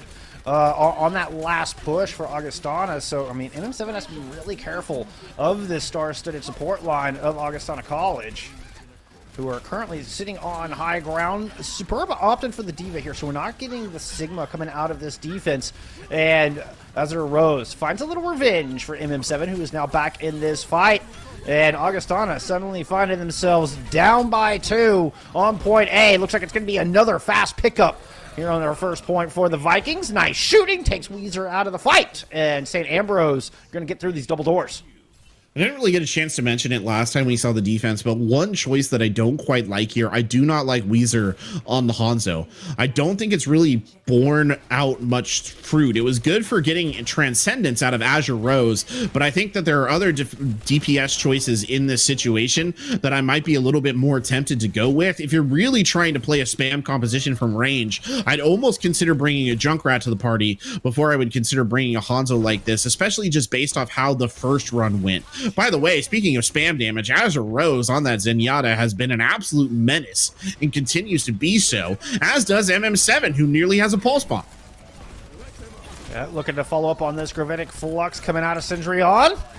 And doesn't even need it. Look, oh my goodness. Hides through the Ant Matrix with Discord Orbs. Able to just clean up, clicking every head that appears on the screen. Body shots at least, hey, whatever. It's enough to get it done. Heralded by Arc and some beautiful holds. Well, bad news starting to stack up here for Augustana, because in this final push here, and I think they might actually reach the door before a recontest comes in, but whether they do or not, Transcendence, Damage Amplifier, and the Zenyatta all online to cancel out the stuff that's being used here. Nice pulse to start things off. Even gets the Immortality filled out from Harveckle before they drop. And those on the ground are met with death as St. Ambrose is just waiting for him. Beautiful start from MM7, kind of split the pack, and Augustana were forced to drop 3-3, which St. Ambrose easily dealt with. Again, the Tracer is the difference maker, right? We've talked about it a couple of times. Beautiful play there from MM7 to dive across that gap, throw the pulse bomb in. That forces the Immortality field out of Harveckle right away, and you still manage to hold onto your Transcendence throughout all that fight. The only ults really available to answer right now are Vanilla Big Hug with the Rally, which will come out just about now, and then the Beatdown Bongo. It's too invested early. Augustana need to find some value with these ultimates quickly. At least one pick. Here comes the third ult in. Love the combo with Bob with Supercharger, and it's the self-destruct that actually opens up the fight. So it cost quite a few ultimates, 5 to be exact, but Augustana do stabilize. Yeah, I winced a little bit right there, and when I looked at what had happened, Augustana falling into one of these sort of, I would call it classic pitfalls of Overwatch. They used everything that they had to stop that push. They have nothing in the bank. They might get an amplification matrix. On the other side, though, at least 3 ults in the tank here for St. Ambrose, all of them capable of breaking the stalemate. Oh, and it's Hines through the Ant Matrix again! Proving why they were MVP of fall, making a strong case for MVP here in spring as they take down Weezer! So get off my flank! I've got a Viper with your name on it, Weezer, as Hines continues to wreak havoc. That is a 5K if you include that D-Mech onto Superb. And now St. Ambrose are able to post up on the back end of the Box of Victory. They've got the big Omnic Bowler to work with. They've got a Gravitic Flux, and neither are even going to be necessary. St. Ambrose clawed their way back into the Battle of the Rivers. They take map 3. Hines the killer right there, the decisive player in that final matchup. And we said, Bullskunk, we were saying, watch out for Hines, right? Hines is good. He's a former MVP. He knows what's what. He's a good Rainbow Six Siege player as well. And he's showing it right there. Headshot after headshot, jumps up to the top deck, hunts for the Tracer, not the other way around, and finds it on the hip shot follow through right there. Beautiful stuff from Hines, who also had 29%. I don't know if you saw it right as it flashed there. 29% of the team's damage done. Could not ask for much more from your DPS player right there to deliver in a critical scenario and get you back in this match. I did not see that 29% because my eyes were focused on that 30,000 healing coming out of Sinfast. Yeah. I saw that too, and I mean, again, we've been talking about them for most of the night, and I think that it's due credit, right? The support lineups for both of these teams have been really, really good, right? They're enabling so much of this play, and I genuinely think if you went and looked at the statistics on the other side of the board, probably wouldn't be that far off from where Sinfax was either. Yeah, no, I agree 100%. It was a number that stood out to me. And of course, it's going to happen when you have a 6-5 score line at the end of an escort. But still, come on. Like, those are big numbers. Yeah. And I agree. I mean, Harvekel and Vanilla Big Hug are putting up equal performance on the other side. I mean, Vanilla Big Hug really did a good job of keeping MM7 contained. But unfortunately, once MM7 was contained, Heinz just decided to pop off and murder everybody on your team. So, you know, he got halfway there. Then the Ash took over. And boom, St. Ambrose able to take one. We've got ourselves a series, Corbeck. We do indeed, and I think the most fascinating aspect of that last fight was they didn't use any of the ults. They only used the amplification matrix. That was it. They still had 3 ults at the tail end of that. Heinz did almost all of that without the amplification matrix, sort of. I mean, the 2 headshots, okay, I'll give you the amplification matrix, but that beautiful bit of play up there on the high ground to counteract Weezer's Tracer, nothing to it. No ults, no powered abilities, just pure gun skill at that point in time. It's really good stuff. I mean, we're going to Numbani. I really wish I could tell you how I thought this was going to look. And I just don't know, because really the elements of a Numbani attack and a defense, right? Things like the range play, maybe an Orisa coming out, you know, maybe something more divey, the brawls that they've kind of been showing us. They've looked so even keel, the 2 teams on that. I don't think either one of their DPS is the superior Echo player, for example, if we saw an Echo player brought out here. I think Heinz has a slight edge in the Ashe battle, but I don't think it's huge, right? Because there were some good plays coming out from the other side as well. And I don't think that Weezer versus MM7 has been particularly lopsided either. We both saw them kind of have their moment in the sun there on that last map. So I'm just not sure how this is going to play out. I don't know, but if Heinz gets that high ground on defense on point A and can just sit back in that corner uncontested, St. Ambrose are going to be a really good spot. Yeah. It's scary, but I mean, it's also scary to have a giant, angry, you know, gorilla from space drop on top of you with a nano boost and, you know, a Zarya bubble or something up there on the high ground too. So no matter how good you are as an Ashe, some things cannot be just put down that easily. So we'll see if that's the case here. I'm genuinely, and I sometimes say this as a bit of an exaggeration, but in this case, I am genuinely fascinated to see what these 2 teams choose to run here, because I just have no idea what this is going to look like. By the way, he's a scientist, okay, not a gorilla. You're right. I'm sorry. He's a scientist. You're right. And I should know better. He's my favorite character. I named my dog after him, so I should know. He's a scientist. He's one of the best characters in the game, just as far as from a character creation standpoint, personality great. And all that. Oh, yeah. Yeah, he's awesome. And I love the personality of these 2 teams. These 2 teams have been absolutely on fire and make me smile equally as much as a giant scientist eating peanut butter.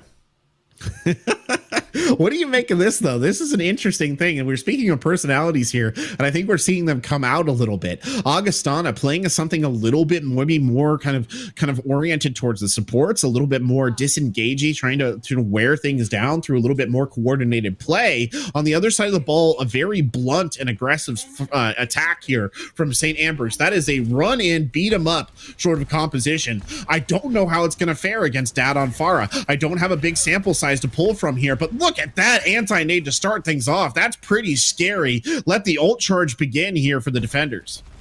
Yeah, Harvekel appreciative for that free 25% that they've been able to build up. There's another one too. Oh my! And look at the tanks! The tanks from St. Ambrose, oh so low, trying to emerge. And MM7 got a little bit ahead of the tanks, I think. It's separated from the pack.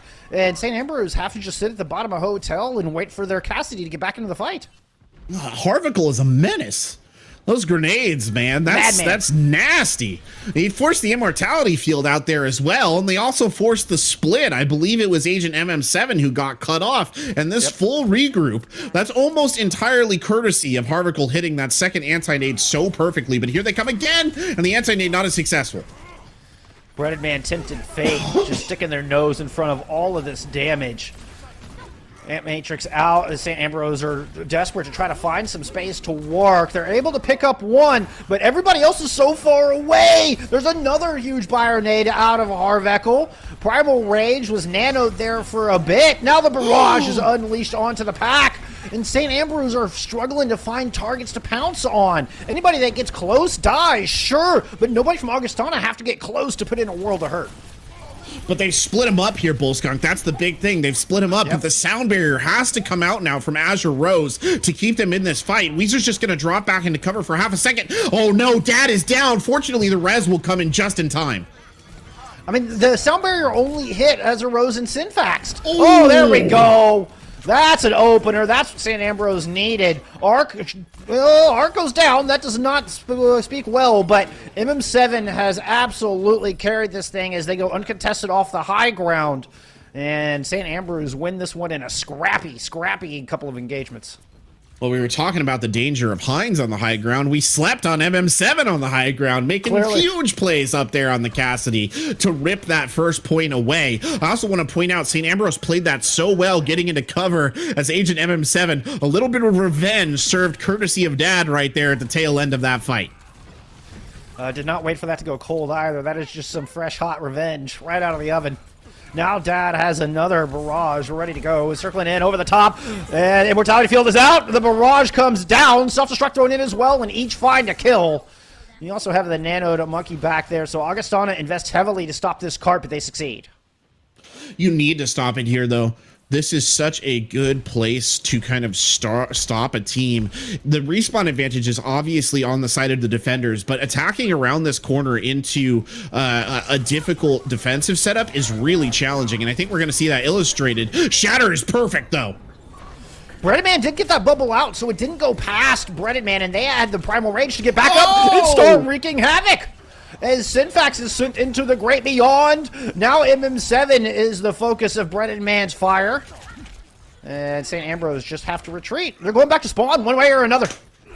God, that corner is evil. I don't know what it is about this corner. I once got like no, it wasn't 6 minutes. It was like a 4-minute hold on this corner in overtime once. It's vicious to try and get out of this. And they're just going to play right up against this wall to minimize the amount of damage that St. Ambrose can really deliver the opposite direction. Deadeye hoping for the pharmacy, but doesn't get it this time. Breaded Man does get separated, though, as the Deadeye kind of forced everybody else back, and Breaded Man was left alone, which means the Nano Boost has to go on a Superb, which, by the way, Harvekel has on cooldown, apparently. How fast was that Nano Boost? Oh, and there's the Death Blossom. That'll find both supports. I didn't see that one coming, and neither did the support line of Augustana. Well, I'll tell you what, if there's one theme of the night that we've seen, as much as we've hyped up, all of these players, it is the DPS pulling bacon out of a fire right there. And that's exactly what happened in that scenario. MM7 hitting another huge ult. Crispy indeed, my friend. MM7 hitting a huge ult right there to give them the room that they needed. It was a true, we say it often as a joke, but that was a true zoning ult right there. But look at this re-engage. No hesitation whatsoever. A couple with the self-destruct allows room for Breaded Man. Breaded Man so close to dying. There's the Primal Rage. Superb able to get back in mech just in the nick of time. Nope, never mind. We were looking at Syndrion, and my brain went backwards. St. Ambrose kept their eyes focused on the goal, though, as they pick up point B. Well, a difficult choice has to be made here, to be honest with you, Bullskunk. They're going to have to switch off this Pharah, I think, soon. They're not getting enough value out of it. It's just not doing enough. After this barrage, I think you gotta switch to something. You've got to get a different character in here. I don't know what it is, but I think they're gonna get shut down again. They are. Oh, Dad tried to counter with the barrage, but MM7's able to get that Deadeye out just in time. Picks up half the squad. Now St. Ambrose with eyes already on spawn. Like, the cart's not even around the final corner, so there's definitely time for a re-engage here, and it looks like it's gonna be the swap to the May here for this final engagement coming off of that Pharah. Immortality Field used from St. Ambrose as they keep the pressure right up on the doors. And Augustana are feeling it right now. Weezer doesn't have much more luck on the May than they did on the Pharah. And St. Ambrose are able to take this fight at their tempo, how they want to play it. It's on their terms right now, Corbeck. It is. They're rocketing back into this one here, Bullskunk. And I'll be honest with you, the swap was just too late. I think it should have come, honestly, it probably should have come after the first Deadeye, cleared the sky, but certainly after the first, second activation of the Cassidy-shaped SAM, that should have been it. No more in that regard, but no, they waited a little bit too long, and it was that play at the end from Agent MM7 that was the critical play right there that just broke that defense wide open. 3 kills off of a Deadeye that close to the end of the map. There's no rallying back from that. There's no respawn respawn fast enough for your team to get out in any meaningful manner. And credit to St. Ambrose as a whole, following up on that extremely effectively. They never allowed Augustana the room to breathe after that ult had gone off. You know, that's what you get for trying to outdraw Agent M7. Exactly. M7, you know, they're just too quick on that trigger. It's a gunslinger, man. What are you gonna do? Yeah, exactly. I appreciate Dad trying to outdraw him. I mean, it looked really cool. Dad was clearly saw what was about to happen and was like, all right, concussion rocket spin, turned faster than any Pharah has ever turned before. And it just unfortunately was not fast enough because MM7 was waiting on the other end. Very interesting, by the way, disparate defense kind of coming out here. You've got, you know, the shield kind of range presence of Hines, but again, you're putting a lot of reliance on MM7 to be a constant nuisance in the back line, and I do not know how Dad is going to look stacked up against Hines on that Ashe. That is a scary prospect. Especially with Syndreon on the D.Va as well. Put a lot of pressure up in the skies and bounce back and forth between high grounds. Hines is sitting down here in the street, so not on the high ground where you might typically see them. And somehow Synfax gets caught out, but both tanks down for Augustana is going to allow some time for Synfax to get back into this thing. What did it cost? Everything. It wasn't worth it, I don't think, on that one. Hines, by the way, doing a little bit of, you know, aerial combat of their own right there, trying to drive back the pharmacy, and does so. Now we see a bit of a regroup. This is wisely done from Augustana. They're going to come back in again, but Hines is so deadly. I do not rate, and as much as I respect Dad's play, I just do not rate him in this particular matchup. Oh, I love this positioning, too. As St. Ambrose are hiding under the bridge, just all bunched up here together. You've got Azuros there with the Brag, so Weezer's going to struggle to close this gap. Weezer's just working on the point, knowing they can't really go pursue this back line. Waits for MM7, does get that kill. Nice Bionade, makes Arc struggle as well. And it looks like Augustana, well, they're going to use their patience and a little bit of missiles here to finally unlock this point. I liked what St. Ambrose were doing, but Augustana able to find the key to unlock it. It was patience. It was a bit of a double-edged sword. I mean, I liked it too. It was a good sort of turtle-up defense to try and deal with the threat of Dad. The problem was, I think it really limited their strategic, or I should say tactical flexibility, because once they were underneath that bridge, they're not really on a composition that can push back out that aggressively. They don't have the tools for that. So they were kind of isolating themselves in that sector, and then eventually the prerogative is you have to step out from underneath the bridge, and when they finally put away the bridge troll act, it didn't go so well. I think I gave him some bonus points for originality on that one. Oh yeah. You know, it was creative. Right now, Augustana just slowing down, waiting for Hines' Bob to get off the battlefield. Weezer does have this pulse bomb to work with, is going around into the back. Guess what? MM7 had one too, and Weezer's gets gobbled up. Centurion's all over that. MM7 picks up another, as they have proved to be the prevailing tracer once again here on Numbani. Shout out to the unsung heroism of Cendrillon right there. Again, another great impactful eat from Cendrillon, because if that pulse bomb had hit, that would have been absolutely devastating given where they were. This is going to force a bit of a soft regroup here from Augustana as they consider the best way to go about this, but now they've got Superb's Graviton online as well. That one gets eaten too! Oh, but it's not going to matter at the end of the day. Dad and Harvekel are able to win it out in the neutral, despite the best efforts of Cindrion on the D.Va. Intelligent as that play was, unfortunately, Augustana's attack was just overwhelming force. Man, I said at the first map, I was like, Augustana, they're hungry, but clearly the hungriest player in the lobby is Hungry Cendrillon there on that D.Va, who's just eaten... What is that, like 1, 2, 3, 4, maybe the 6th or 7th ult I think we've seen Cendrillon eat so far tonight? Nom, nom, nom. It's nom nom nom, man. It's an all-you-can-eat buffet out there for Cendrillon. Yeah, Matrix now up, just slowing down play a little bit. Azuro's coming up on a rally, could be quite impactful. Oh, nice ult! And that's gonna find 3! What a play! Coming out from St. Ambrose. And their quest to reverse sweep the Battle of the River. Their coordination on point here. They've really found their rhythm in the back half of this series. Well, if you can't eat your enemies' ults, eat your enemies instead. That's what Cendrillon does right there. Lets the bomb fly. Perfectly coordinated pull there from Arc. And I don't know, man, maybe they got a little chat during that break that we had, the 5 minutes or whatever, because they really seem to have leveled out pretty well on these last 2 maps. And it's revitalized St. Ambrose that we're looking at here on the tail end of New Body. Dad trying to make a difference. Even with the nano boost, only able to get 1. The DM got the rest of it. St. Ambrose trying to stabilize here, using that rally to do so, but they're out of ultimates otherwise. The Bob is able to pick up Superb. Might slow down this attack just enough for reinforcements to show up. No, they can't deny the res, and Superb is back in the battle. Augustana with a full steam ahead approach, using the Graviton Surge here to clean up whatever was left. And Augustana could put up an even better time bank than that of the Fighting Bees. Oh no, did we curse them? I'm not sure. I think we might have.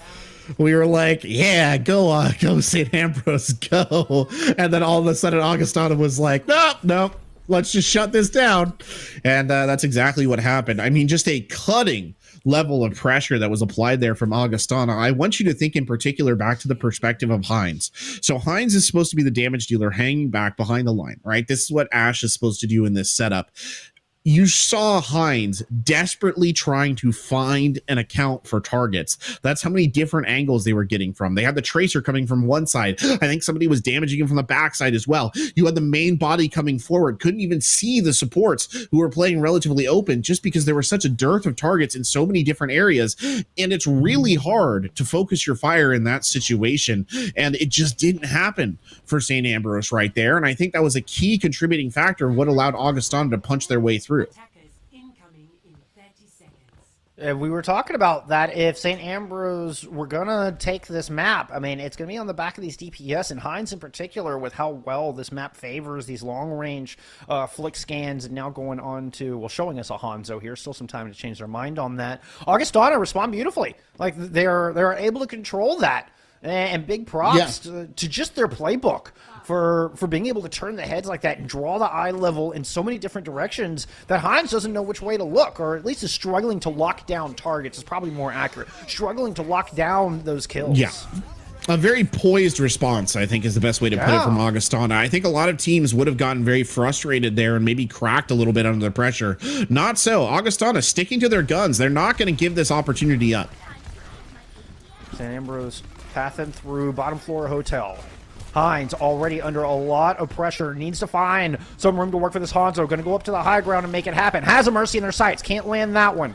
Decides to drop back down because Agent MM7's in trouble. You've got Weezer trying to come in from that left-hand mini, work behind, but guess what? Sinfax already has the Matrix, and Dad gets taken out of their barrage. Harvekel trying to keep Superb and the rest of Augustana alive, but MM7 and Heinz will not be denied on this tank. I say that! Superb is somehow with 1 hit point! Serm takes Heinz out of the fight. Unbelievable! Ezra Rose has to use this sound barrier to even try to get back, but there is a pulse bomb from Weezer, and Augustana managed to stay in this thing through some fantastic play from Superb and Harvekel. The supports! Harvekel! The supports, man! What a mercy! Saving the day! Quite literally saving the day right there. I don't know how Superb managed to stay alive either, but an absolute miracle level moment right there for the side of Augustana. You'd love to see it. And now St. Ambrose, they've got 2 ults here in the tank. They've got 2 big ults. They've got MM7's absolutely devastating high noon, and they have Heinz with the dragon. That is enough for them to win this fight. We've seen them do it with less. Are they going to be able to do it here? MM7 is taking down the pharmacy with this Deadeye in the past. Breaded Man already low, and MM7 doesn't even need the ultimate to take Dad out of the sky, but they have to deny the res. Keep a check on Vanilla Big Hug. You can see Vanilla Big Hug very low at the top of your screen. Super B uses that self-destruct to get back in Met, and Weezer's able to pick up 1. The Baptiste is down. Heinz goes down. This has suddenly turned from a favorable fight against St. Ambrose. Arc on the Reinhardt, still in this thing, still swinging for dear life, and Cendrillon's able to pick up 1 as well, despite losing their Baptiste. St. Ambrose have some presence. They've got some purchase on this point, and now they're on the road. And they held on to the Deadeye. They held on to the Deadeye throughout. Absolutely crazy that they were able to do that. I'm just going to tack on a note here. Breaded Man waited so long to use that Primal Rage. I actually think that was a bit of a miscalculation. He should have just popped it for the heals, honestly, Bullskunk, because it forced healing to have to be redirected to him during that fight, which pulled it away from other more vulnerable targets. But here we go. Overtime cooking for St. Ambrose Esports. They cannot leave the cart. Can Augustana divest them of that cargo? Oh, huge bio nade. Zero has to use that sound barrier just to counteract it. Weezer is nanoed in the back, but eats a flashbang as MM7 finally takes them down and devalues that entirely, and then takes down Dad for a second time. Back to back. Dad got killed, rezzed, and killed once again. Dowd not allowed to play the game because Agent MM7 has this Peacekeeper on lock. It is absolute perfection coming out of this DPS squad from St. Ambrose. There's another one. Arvicle down early on. That's a huge source of healing. Vanilla Big Hug cannot do this alone, and you'll see those red names starting to pop up more and more positively in the kill feed. Oh no, Dad tries to touch with the delay, and we're getting another rip-roaring overtime session here from these two teams, except it's St. Ambrose again powering forward. The Bees continue to fight. As your hometown squad, they're in Davenport, now have eyes set on a 6th point to put on the board. They've got ults to work with, and they've got the opening pick. Weezer goes down. MM7 with the Deadeye. Doesn't even need it. Hines steals the kills. Hines gets 3 in a row on the newly swapped 76, and there's still plenty in the bank for them to take this thing home. Dad switch. Honestly, it's a double hit scan. There it is. Okay, coming out on the McCree instead. Hopefully not too late like last time. They still got Superb with the Diva Bomb here. They can probably make something out of it. No, that's the worst use.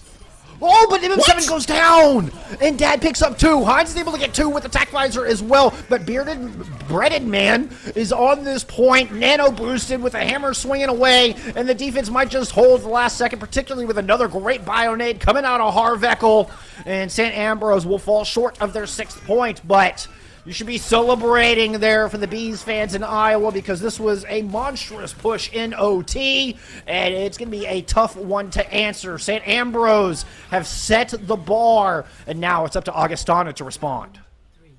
Well, the end of bees may come, but it will not be this map. I'll tell you that right now. No depollinization happening here on the St. Ambrose Esports watch, that's for sure.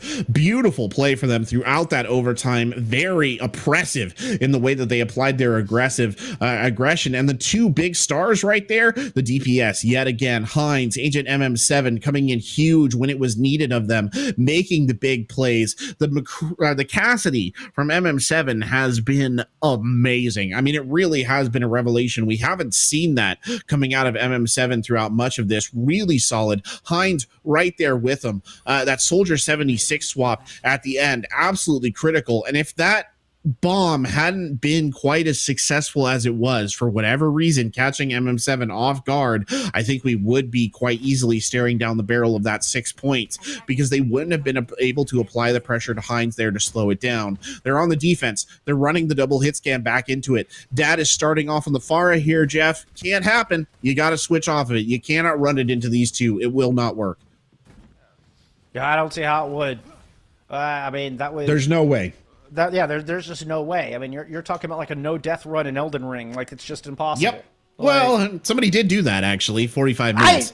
I understand. Okay, it is nay impossible. It is nay impossible. And right now, you need to play the odds, okay? You don't run into this match right here with only a 1% chance of success. And, I mean, I don't know if it's quite that low, but the odds are stacked against Dad trying to take to the skies against these 2 outstanding DPS, MM7 and Hines. They're distracted. They're in the back line right now chasing Monkey. I don't know what happened. Everything got split up, and Dad now has a bit of free reign, but I think the skies are about to become a lot more cloudy up there for poor Pharah. And St. Ambrose are taken to this same spot. They're playing the trolls under the bridge, and Harvekel takes down Ark. Oh, that's a disastrous start. Breaded Man has the benefit of a res there. No such luck for the Orisa of St. Ambrose. Now they're on the back foot. They're purple. They're retreating to the next corner while Augustana captures point A. Are they going to recontest, though? That's the question. No, No, they're gonna not. They're just going to give it up. Okay, defense and depth. Yeah. That's what we're talking about right here. As Dad peeks that corner, that's a brave decision to be made right there. By the way, just to point out synergy, it's something that we've talked about. You saw it right there. The level of trust exhibited by Breaded Man to engage like that right into the teeth of the enemy team and just know that his supports were going to keep him alive. That's the kind of synergy that we're talking about right there. A lot of tank players wouldn't have done that. Unfortunately, Superb is down. That'll be the res out early, but this fight is far from over. I'd also like to mention that somehow Dad made that work, despite all of our expectations. Dad has Barrage ready to go, still putting some pressure down. I mean, has to play really safe to get the Nano. They're going to try to Barrage, but Syndreon yet devaluing yet another ultimate in this game, and Dad gets picked out of the sky. That is a bit more of what we expected that to look like. But Weezer! Whoa! Holy cow! Weezer sneaks in and pulse bombs 3. He gets the follow-up kill onto Syndreon as well, and Weezer has pressed Augustana all the way over the line. There, that was Pinkerton right there. That's the album that we wanted to see coming out of Weezer. Perfectly executed. Amazing. Every song a banger. The kind of thing that you listen to El Scorcho over and over again because you're a teenager and you relate to it. It's great. It's perfect. Unfortunately, Unfortunately, though, St. Ambrose has the significant ult advantage going into this last stage. Only 30 seconds left on the clock, and they have both DPS ults and the tank ults. They could wipe this. Harvicle's down! Oh, that is a terrible start. Vanilla Big Hug.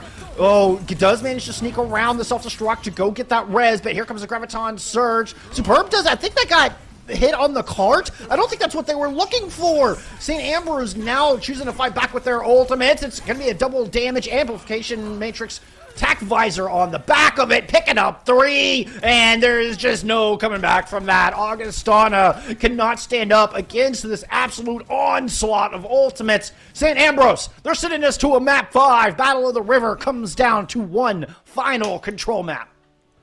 You're at your drive-thru, you know, your favorite drive-thru restaurant. They're like, do you want ketchup?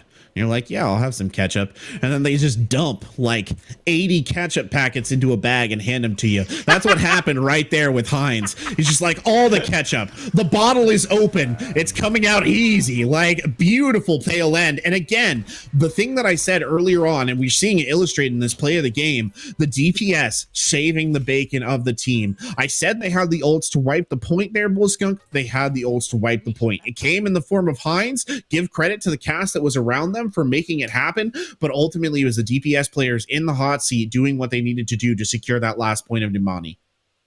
Yeah, and Heinz and MM7 certainly have the chops to make the pops. They get the job done. They send us to map 5. Holy cow, what a comeback. Whatever that pep talk from Coach Erica at halftime, it has worked. And there is one map to decide us all. We're going to take a quick break before we send it there. When we return, it is Busan. We'll see you in a moment.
Oh my goodness, what an absolutely fun match we have here at the Battle of the River. I hope our players are having as good a time up in Davenport, Iowa, on the land there at the St. Ambrose campus.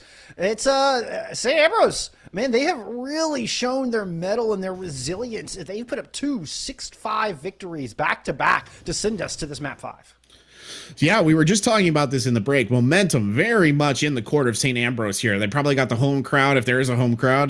They're riled up, right? The pizza's probably gone, so nerves are starting to fray as well. On that front, everybody's getting eager and excited to see how this ends. But they've got those 2 6-5s in the bag. And I mean, as someone who played at a similar level to this, I know that if I was in the position of just having lost 2 6-5s, which is what Augustana is in, I would be unhappy. I also have a terrible mental, but I would be unhappy. The thing is, though, if you're sitting on the side of Augustana, you got to take a little bit of comfort in the fact that last time you guys were on a Koth map, it was close, but it wasn't that close. You had the superior ult execution. You had the superior coordination coming out of the gate. Koth looked a lot more favorable to that Augustana side when push came to shove than it did for the St. Ambrose side. So now if we're going to see them come out here on those shadow dives again, I think that it's a tough call, but I think that Augustana might have a little bit of an edge. So we'll be revealed in about 20 seconds. And I think if it's more of a brawl, though, I'm gonna give it towards St. Ambrose. Yeah, it's the precedent of Augustana winning 2-0 on Ilios versus the momentum that St. Ambrose have put together. After the halftime, they've looked like an entirely different squad. And, you know, it's certainly a brawl-favored sub-map here on Mecha Base. And it looks like a little bit of Ice Queen coming out of both sides. This is going to be interesting. This first fight is going to mean a lot. This first fight is going to mean a lot. It has all the tenor of a kind of decisive moment right at the very beginning. Dad has looked like an excellent Symmetra player. I'm just going to throw that out there right now. Has looked spectacular. Weezer has been above average too on that May. This looks more like King's Row in a lot of ways. And again, King's Row was a favorable map for Augustana. So here we go. Fight number 1. And the battle for the high ground, as you might anticipate, Cindrion already low and an immortality field already used out of Synfax. This is an edge to Augustana and cooldowns on this fight, but it's Weezer who draws first blood. And, Dad moves in to follow up on it, and it was just created from some early opportunities. Augustana do a great job of following up on it. Look at Dad on that sim, already just putting down the law. Oh, that's a stern talking to from Dad again. Sits St. Ambrose down on the knee and gives him a little chat about something important. Brutal. But again, we're going to see this fast tempo. These re-engages are going to come quickly. This is exactly like what we saw in Ilios as well. Nice wall splitting things off, and Heinz goes down immediately. Early advantage to Augustana as they're able to just hold up on that top wall. Dad's going to go ahead and throw down this photon barrier as the two Reinhardts go face-to-face, shield to shield, but it's the early Earth Shatter that comes out from Breaded Man. And Arc finds themselves back in spawn. Dad racking up kills again, make it 3 for Dad in this fight as well. And you weren't kidding. Oh my goodness, Dad on this sim is just scary. That is a 6'6" gaming warlord of a dad. It is. It's the kind of dad that you're never going to be able to live up to. It's the kind of dad that causes issues at a later stage in life. That's insane. I will just point out, by the way, I want to highlight one more thing. When Dad got booped off, immediately deployed the shield. Brilliant timing. Knew that they weren't going to be able there to provide the damage, so provided sustain instead. Couldn't ask for anything more. Nice quick response from St. Ambrose as they look to come out from the top ropes, and MM7 invests the Blizzard. There's a soul struck going in the back, and Heinz gets themselves caught out. Thought they were safe.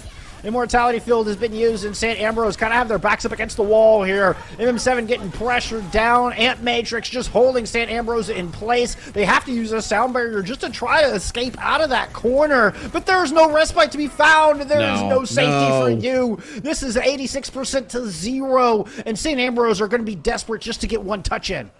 Why did they use the sound barrier?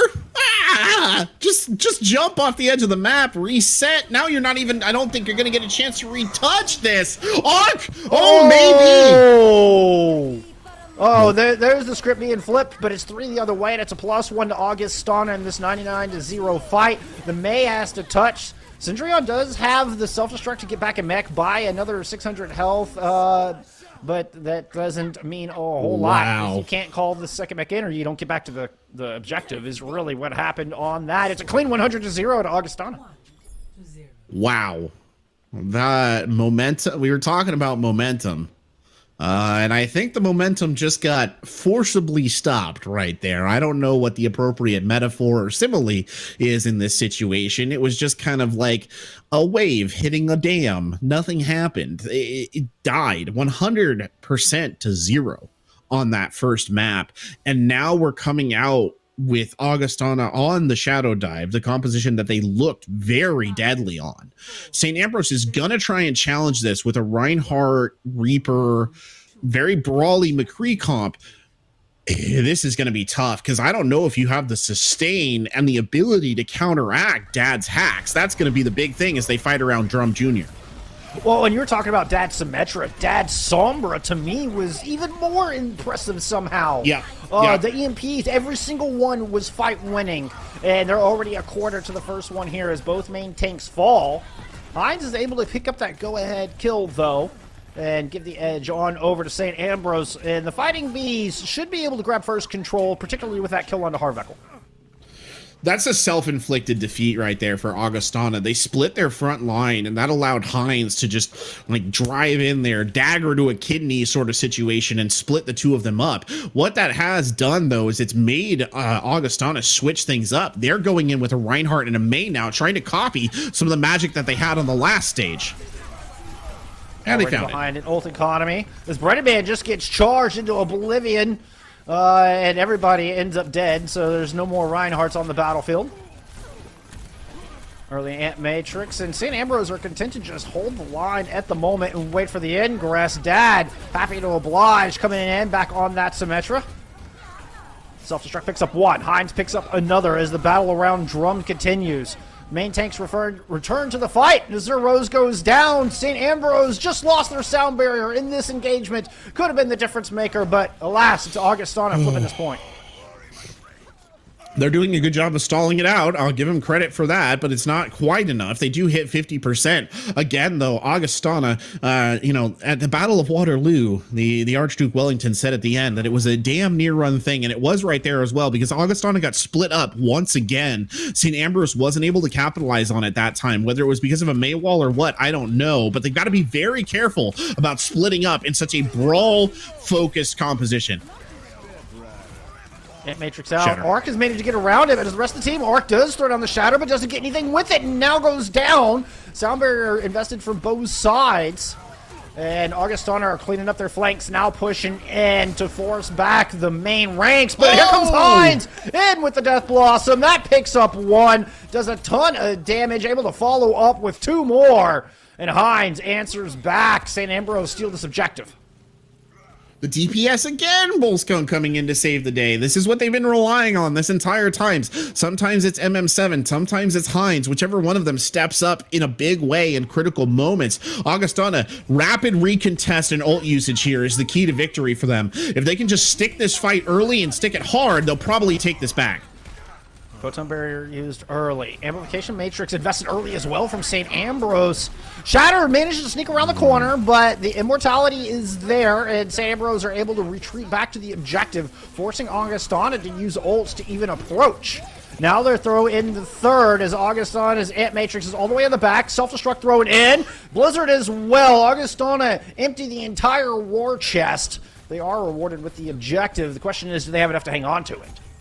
Superb, though. Big play there. We haven't seen a ton of Superb. He's been hanging at a similar level to Cendrillon, but the plays haven't been as flashy. Speaking of Cendrillon, getting absolutely bullied here, but the plays haven't been as flashy. Finally, a huge moment for Superb right there to make a big difference. Nasty stagger there as well, but take a look at the percentages, Jeff. That's the big thing here. This is one fight territory for both of these teams. St. Ambrose has two ults in the bank. They're both been very impactful ults throughout this matchup. Augustana has nothing to respond to that with. This is going to be an absolutely crucial fight.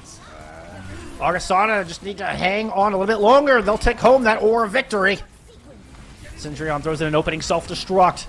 Shield is there. Augustana able to respond with a kill of their own as the Zeros goes down, but Or comes in with the Shatter, trying to find some revenge for their fallen Lucio friend, and St. Ambrose strike back.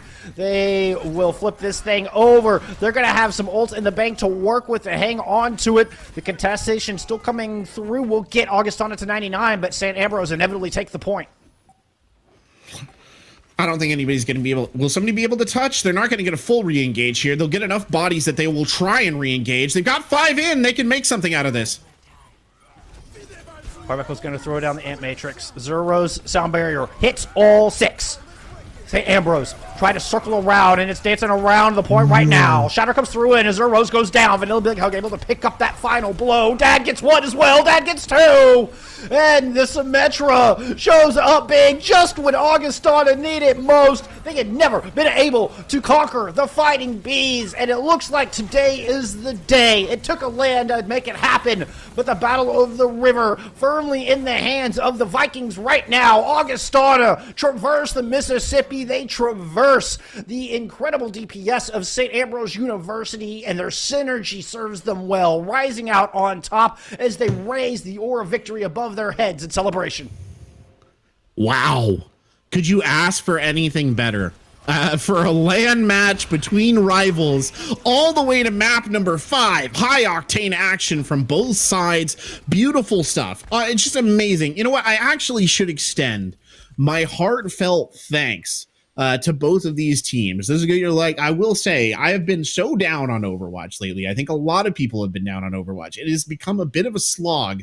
A match like this is a beautiful reminder of how exciting and entertaining and engaging and thrilling a game like this could be. This literally makes me like the game again. So thank you on a personal level to both of the colleges for putting on such an exciting and entertaining match. It's amazing. It was really, really good. One of the best games of Overwatch I think I've ever watched, truth be told. I don't even have much to follow up with that. That was absolutely poignant, and I agree 100% with all of it.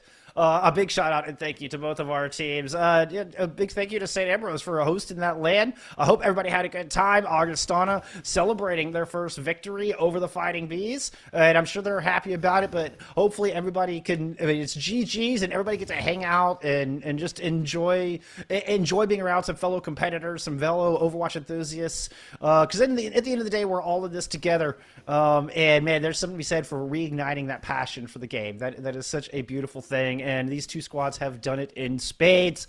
And, well, frankly, I think we're just going to leave you with that. A beautiful match, but we're not done. We're going to take a little bit of break. We're going to get set up for the next one. We've got the Toros taking on the Serpents. When we return, more NECC to come.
Well, it's been a crazy day of action so far here in NECC's last week of regular season play for Overwatch. My name's Jeff. I'm returning here with Corbeck to take us through our final match of the night. We have got California State University Dominguez Hills taking on the University of British Columbia Okanagan.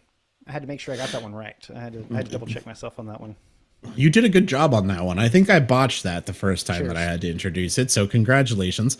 But yes, the Serpents. I think let's call them the Serpents just for the ease of both of us in this particular matchup. But an interesting match. These two teams, I don't think it's quite the powerhouses that we saw in the last game, but that's not to take away from either of them. CSU Dominguez Hills, I think, is 4-4 on the season, and then we're looking over at the other side. The Serpents are 3-5, so a bit of a mid-table matchup here, but important for playoff positioning, seeding, things like that, which both of these teams will have in mind. Let's go ahead and take a look at our rosters here and see who will be playing tonight as we pull up our first roster, which is the Cal State University Dominguez Hills lineup.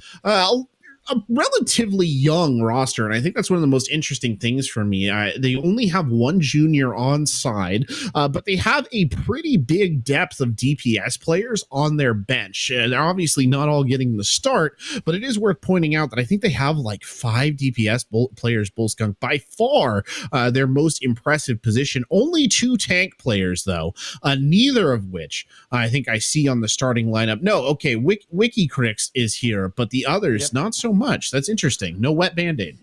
No, you'll have Maelstrom playing tank in absence of wet band-aid. And another note is that DPS line is numbers and low fives coming in. Traditionally, we see Danny XTF and 3D Hizzy starting for this squad. You know, perhaps just rotating out, giving everybody a little bit of play time, a little bit of experience on the stage. I can't help but wonder how this is going to affect the outcome. We'll be keeping a sharp eye on numbers and low fives. See if they can, pick up that mantle and can continue to carry the Toros to success. But let's take a look at the Serpents and see who they are bringing to the table today. Well, coincidentally enough, my eyes are immediately drawn to Delco and Ashant, who are playing DPS here for the Serpents. They've looked outstanding in what little footage we have had of UBC so far. They have indeed looked outstanding, and this is a roster that I think prides itself on its ability to be flexible. That's something that they talk about. It's also an older roster. I mean, quite literally, Delco is a graduate student. So you have 2 seniors, a graduate student, and 2 juniors here, which I think does lend itself to a little bit of discipline. But like I said, they have at least, I think, 4 players on their lineup who identify as flexes, and then I think a handful more who consider themselves to be like tank, flex, or support, flex, which means theoretically that they can play any support. So a very flexible roster that's going to give them a lot of options about how they want to go around this. I think eyes, for me personally, on Robo Eagle there, the senior in management, is the off-tank player, could be a decisive factor in their matches tonight. And we saw some very impactful off-tank play in our last matchup in the Battle of the River. Certainly can be one of the most difficult and impactful roles throughout the entirety of Overwatch. So I mean, Robo Eagle could turn the tides here. It'd just be that slight edge that the Serpents need. Now, I will say, like, these two teams are close in record, but the Toros have 7 more map wins. Interesting. Well, a +7 differential over the Serpents. So a +2 for the Toros, a -5 for the Serpents, which means that the Toros, their losses have been a lot closer. Their victories have been more decisive. And for that reason, I've gave them a little bit of the edge here coming up as, I think we got Preds coming up on the screen here soon. Though I will make a caveat, some of my picking the Toros in our predictions was kind of based on 3D Hizzy and Danny being in the lineup here. I'm actually disappointed with myself. So Ult Charge, the only one who picked UBCO. I picked CSU Dominguez Hills. And this is not, by the way, an alteration to that pick. I still think Dominguez Hills is the advantage. I just love UBCO and the Serpent's name because they're named after the lake serpent, Ogopogo. And I feel like that doesn't get talked about enough.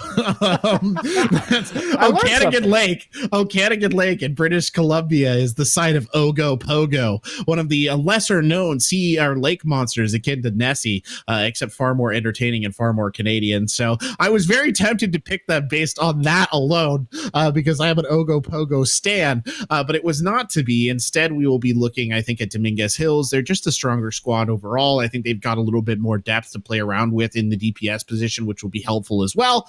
But let's take a look at our map pool. If you were watching earlier in our banger match that we just had, you saw it already, but we'll go over it again. Ilios, Kings Row, and Route 66 are the guaranteed maps. And then if we have to play beyond that, you will be seeing Numbani, Busan, and then finally rounding it out there on Junkertown as a decisive tiebreaker if needed. Yep, fixed map pool as always through this regular season. So no loser pick here. Our teams each get equal opportunity to prepare for these maps, and I think that just creates a nice variant for the season. But that's enough of that. Let's get into our first round. We're starting off on Ruins, and I'm anxious to see what our teams bring out. Ruins is beautiful. Also, British Columbia is beautiful. If y'all ever get a chance to go to BC, it is absolutely gorgeous country. Some of the most prettiest scenery I've ever seen in my life. I did some university time up there, and some of my favorite times, in my existence. So there you go. If you ever get a chance, go to British Columbia. You can go look for Ogopogo. And Okanagan Lake. Yeah, it'd be one of the many Ogopogo ciders that exist. But we're in Greece right now, and it is a beautiful island in Greece at the moment. And we're starting off on Ruins, which is actually a map that we saw earlier today as well. Interesting, by the way, the Toro is coming out with low fives here. She's on the Widowmaker, so an interesting choice there to start us off. The support lineup will be focusing on that kind of Ana Brigida composition. So low fives actually making the switch to Tracer right there. A more dive-oriented comp than coming out of the Toros. Meanwhile, the Serpent's going for a straight brawl. Not a lot of ifs, ands, or buts about that. The Cassidy May showing its head. Both teams need to be really careful just to not make mistakes. If the Toros play this right, they shouldn't, really be pounceable. But as far as a dive target, I'm not sure who the Toros try to isolate. As Maywell was just a touch late, couldn't quite catch Maelstrom on the wrong side of the tracks there. And Serpent to make their way onto the objective. Now, if they can lock this down, the Toros could struggle because they're going to be forced to make a move to try to steal back this point. Indeed, the Serpents grab first control. Micah is the obvious target for the dive here, but they really have to be able to get in on that. Know that the bubble's just a little too tight now on the side of the Serpents. They're not giving up much room. Delco going down, though. That's a huge loss. Yep, Maelstrom has the nano boost, now has the primal rage, able to pick up a Sean with that. It looked like Lame Sauce threw down a shatter, but there's just not enough reinforcements left to follow up on it. Huge anti-end from Night Fury, and Maelstrom is going to send Lame Sauce for a swim. The Toros are going to flip this thing right back over and manage to retake a point that I thought would be quite difficult. Yeah, Lamb Sauce getting smacked around a little bit right there. Can't be too happy about that, all things considered. The ults used very effectively there from the Toros. I know it's something that I harp on a lot, but it is very critical. In particular, Maelstrom generated, I think, a lot of value out of that Primal Rage. It's so interesting, by the way, to see a main tank flex, somebody flexing into that role. It's usually a specialized formation. Yep, and Lamb Sauce in the back. Numbers goes down and was so close to that EMP. And this is a Shaw just coming through and cleaning it up on the Cassidy. That aim is nice and warm. Now the Deadeye Unleashed doesn't get a chance. Night Fury shuts it down. Wikitrix falls. No DPS left from either side. But the rally from Cheshire Cat is keeping the Toros in this fight as they look to punish a couple of stragglers there from the Serpents. So one of the inherent issues that the Serpents are running into right now is they cannot close distance with the brawls on the supports.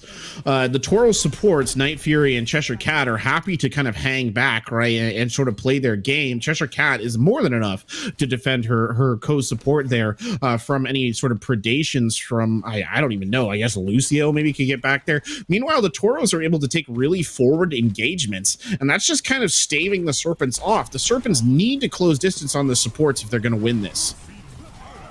Maelstrom back in again as Night Fury has another nano boost. Shatter from Lamb Sauce much more successful this time as the Serpents draw everybody into that tiny room. And that was not where the Toros wanted to be. They got absolutely decimated in there. Now going to try to hold on. Should be able to get this percentage into the 90s. Cheshire Cat falls. Serpent's looking to clean up as quick as possible. 92% the tally there from the Toros. Really important to note, though, hello, Delco. Okay, duly noted. Really important to note right there, though, that Numbers held the EMP. They had an opportunity to use it. They were considering using it, and then when the Blizzard came out, they waited. That's good discipline, because that's a fight-winning ult in the tank for you right here. You can use this, and you can win this next fight. I almost guarantee it, especially combined with Maelstrom on the Primal. Peachius is in the far back on the objective. Yeah, there's Peachius right there.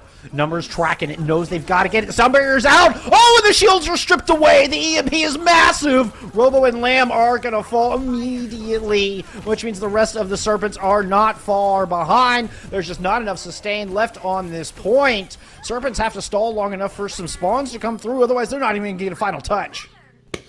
I do not think they will get that final touch. They also didn't manage to hit that critical 85% number. They only got it to 83. Here they come, making an effort. Nope. Lamb Sauce is melted. He's tickled unto death by the tickle gun, and that will be the end of it. I was just going to make a quick note at what happened right there. Peachiest, this is what I was talking about in the previous match, actually, that we had, Bull Skunk. When you're on that Lucio, your responsibility, if there's a Sombra on the field, is to be dead focused on how to avoid that Sombra canceling out your sound barrier. And I don't care if it comes down to a mutually assured destruction scenario, where both of you sit there for the entire match and never use either of your ults. If you are holding that the EMPs in check, you are doing a bigger service to your team than even the sound barrier is doing. Unfortunately, PG has felt the need to pop that right there, and that's just that's just fresh eats for Numbers on the Sombra. They couldn't ask for a better situation. That's the kind of play that a Sombra dreams about. And that's one of those things where the threat of the sound barrier is more valuable than the sound barrier itself. Indeed. And Peachius, I didn't see what prompted it. I think the tanks were low. But whatever the case, Peachius was forced to use that sound barrier early, and it just made for easy pickings from Numbers, who is still on this Sombra. Went relatively unchecked there on Ruins. Serpents, they've all moved on to this objective, but Toros are starting to surround them. They're just poking in from all angles. Look at this. You've got Wikitrix on the left side of your screen, easily flies up when they get low, able to get topped off. Right-hand side, you've got low fives on the, low fives on the left, Numbers on the right. And the Toros are just poking and prodding at this objective, waiting for them to overstep. That might have been it. Immortality Field comes out as the Serpents try to get a kill. They need to find something with this. They've spent some cooldowns just to try to escape the point. They do get the DMEC onto Wikitrix, so a good start here. And it looks like the Toros might just be regrouping, but it's going to be quick. They're going to have to. The problem is Wikitrix is still going to be out of the mech no matter how quick you regroup this, right? You have to get the D.Va back in. It's taking a while, and it's slowing down this assault. Look at the shatter! Yeah, got both supports under that. Cheshire Cat goes down. And Wikitrix, you're back in spawn now. Nice little flex there from Lamb Sauce. Well done. Well done. Well earned. Great shatter. That was a spectacular shatter. I mean, it was perfectly timed, too. I don't know that they needed to invest it, per se, but in investing it, they cut short that fight. They've given themselves nearly 50% on the clock, so it was a wise decision regardless. But the Toros, here they come on a quick re-engage. Yeah, and some comp swaps as well. Deadeye, just try to devalue. Oh, and you get a couple picks while you're at it. High value Deadeye coming out of Delco makes life easy for the Serpents on the back end of this fight. Lack of friendly fire is a hell of a thing, isn't it, Jeff? It makes a big difference. He just fires those bullets right through Reinhardt, right through Lamb Sauce, straight into the hearts of his enemies. So can't ask for much more than that coming out of Delco. He was just sort of stacked up in such a ball that I think it was really impossible to even identify where he is before he went for the shots. Huge EMP, though, to start this off. Yep, that gets 5. Sean was waiting up high, decided to go ahead and drop down. Now is going to unleash that Death Blossom in the back. Sound barrier's there, Defense Matrix is there, and Robo Eagle, well, sneaks one in with the self-destruct while everybody was focused on his Sean. So perhaps just a red herring, but the Reaper still does their job despite not lighting up the kill feed. Woo!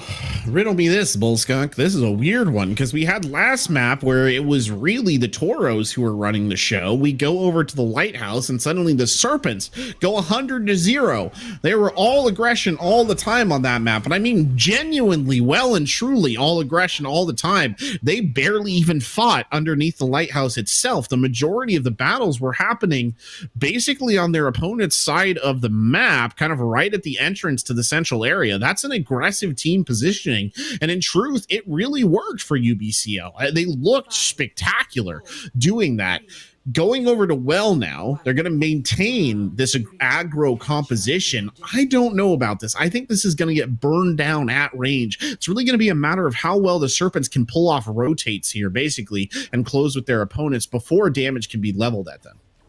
Well, if they can keep up the level of aggression we just saw, they might be okay. But Toro's already starting with, some good room to work. Okay, Serpents rotate around through the mini room. Here comes the rotation out of Toros as well. They're matching it. So far, so good for the Toros, but the distance is closed. Unfortunately, Ashan and Delco take way too much damage en route, and this is the advantage going to Toros. Your prediction coming to fruition is the poke from the Toros too strong in Fight 1. This is the thing. This is the thing about a matchup between the Brawl and the double shield poke compositions. If you, on the poke side, can just dance faster than the other team, if you can make the rotates faster than they can catch up with you, you will win the majority of fights because you can keep the damage applied on the move, whereas it's much harder for the Brawl comp to level the full amount of damage, right, before they actually close with you. So that's going to be the Toro's job here. You've got to call the rotations right. If you're on the side of Serpents, you have to close that gap however you can, and you have to get a kill immediately when you finally close it. Well, and to add another layer of complexity, it's not just the timing of the rotations, but the amp speed as well. This is why we're seeing Peachius' point of view right now. Here it is. They're going to amp it in. Serpents go in hard. Now is their focus fire has to be there. Immortality Field was used. Now the Transcendence is out, and the Toros are surviving all of this. Now they've got 50% extra damage, courtesy of the Supercharger, and they're racking up the kills. Even with the Supercharger down, well, the damage had already been done, and the Toros expertly performing on this double shield. Oh, it's Brawl. Oh my goodness, Bunker composition. It's not double shield, it's Bunker. I'm going to beat that one in my own brain here eventually, Corvette. Same different, isn't it, really, at the end of the day. But no, it was a good focus fire from the Toros there to win that out. They identified the threats and they took them down relatively systematically. This is aggressive positioning from them, though, and they need to be a little bit careful. But there's that rotate I was talking about. Really well timed. Look at the sightline that they have now to put pressure down on the Serpents, and look at how they just control the map without having to close. All right, they're just dancing around the well itself. Look like the Shatter may have gotten one, but here comes Numbers. Now there's another Reinhardt on the field. Serpents didn't see this one coming. And that is going to be yet another fight win. And it's looking like the Toros are going to take this 100-0. Peachius may be able to get a touch in. There's still some late stalls. No, Peachius is up. Peachius has to use the sound barrier just on themselves to try and initiate this overtime. It's 97%, means overtime will start, but there's not enough reinforcements left. The Serpents just don't have the bodies to flip this thing back, and the Toros dominate well with this bunker composition. Lamb Sauce is getting one, but there's just 2 tanks left on this point. Self-destruct thrown into the air. Okay. And, well, the Toros get up a free flip? Question mark? They do. Yeah, they'll flip it back in a second, though. I think you're on the money. This fight is basically over. The beatdown bongo's coming out there, I think, just to escort it through. The high noon. No, that won't do. No. Dominguez Hills holding firm here. Just a trickle of bodies, an extension, I think, at the tail end of this matchup. And one by one, the members of the Serpents are pulled down. There will be the final one, and it will be the Toros who will walk away with the Ilios win. Nice play from Wikitrix there, just acknowledging the Cassidy coming in with the Deadeye, able to just get in and make sure there was nothing doing there.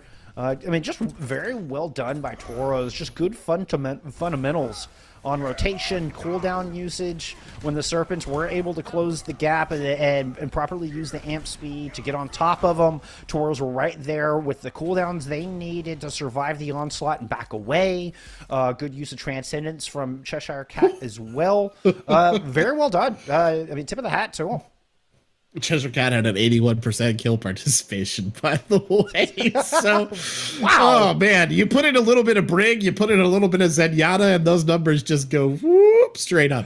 But you know, 81%. 81%. Yeah, not the highest I've seen, but very high. I think the highest I ever got was 99. No, 98, I think it was on a Brigida. So make of that what you will. That's just the way it goes sometimes. But it's interesting to say, I just wanted to point out, if you're someone who's playing at like a plat or a diamond level and you're trying in some sort of organized play league or what have you, I don't know what's out there, CGL maybe or something like that, and you wanted to see how a good bunker composition is executed against a brawl comp, you're not going to find many more better examples at this level of play than what you just saw right there. Really good rotations, good movement, and then when the actual engagement happens, you maintain the focus fire. You don't let the brawl cause the chaos that it wants to. You keep the sight lines that you need, you identify the threats, and you take them down one by one. You leverage your firepower at every stage of that defense, and that's what it looks like. It was a really well executed example of that, almost textbook, I would say, for this level of play.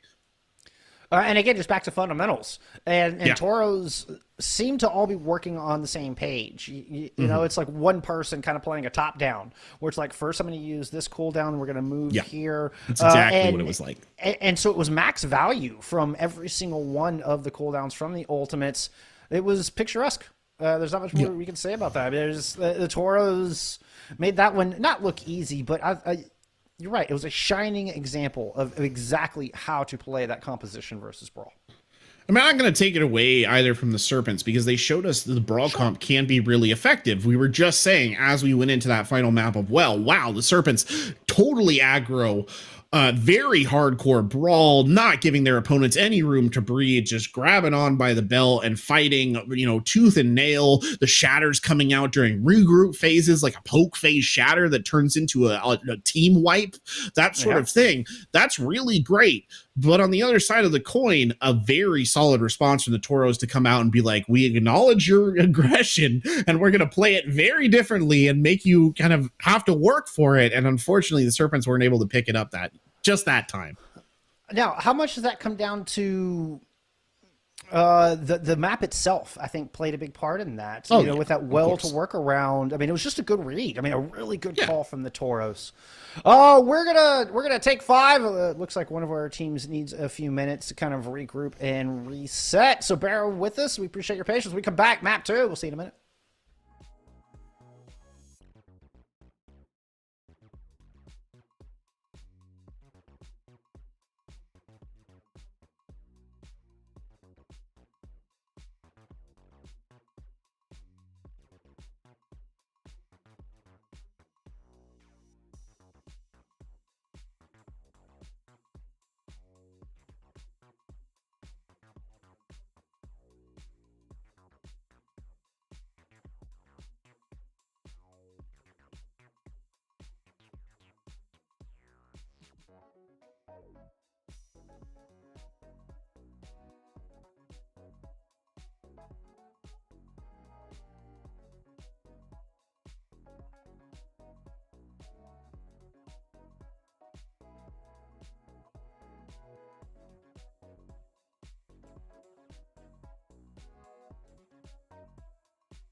And it's time to head into map number 2. Ilios was back and forth here between the Tauros and the Serpents, but in the end, it goes to the Tauros on the back of some wonderful bunker play there on Well.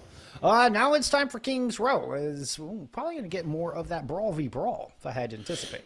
I think we probably are, and it's going to be an interesting matchup, right? Because we saw a very good grasp of fundamentals from the Tauros. This is something that you mentioned, Bullskunk, just good fundamental communication, coordination, target focus, the things that make an Overwatch team good. And that's not to say they didn't have panache, because they certainly did. On the other side, I think we saw a far more instinctual, aggressive style of play coming out of the Serpents.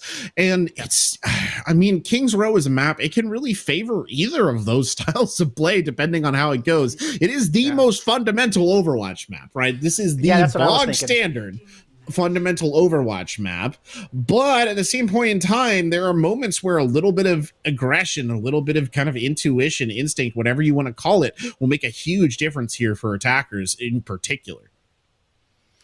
It's I would call explosiveness. Where you just get that beast mode moment and just go decimate a line. And I love the talk of instinct. I think that's such a cool concept of really reading in the moment and not so much playing cerebrally, which, I'm not saying that, the Serpents were playing dumb, but it's not so much about like, this is the order of operations and what I should do in this and if ands. It's that feeling it. It's that reading the moment. And I love that idea of instinct. And something that, served the Serpents fairly well. Looked really strong on Lighthouse. Looks like they are going to bring us out, just some traditional Cass and May here with a Reinhardt to lead it off. But look at this positioning from Lamb Sauce. I got to put a disclaimer out there. No. There is a prominent member of the community called Lame Sauce. So if I call Lamb Sauce, it is not at this. It is just my peanut brain confusing the two names. So just throwing that out there as a disclaimer before we get started. I actually heard you say it on the last map, and I had to check. I was like, oh, Lame Sauce plays for these guys? That's interesting. Yes, exactly. It's like, I recognize that name from way back. But anyway, low fives here on the Cassidy, trying to provide a little bit of backup, but Delco getting the early kill. That's not a good start here for the Tauros.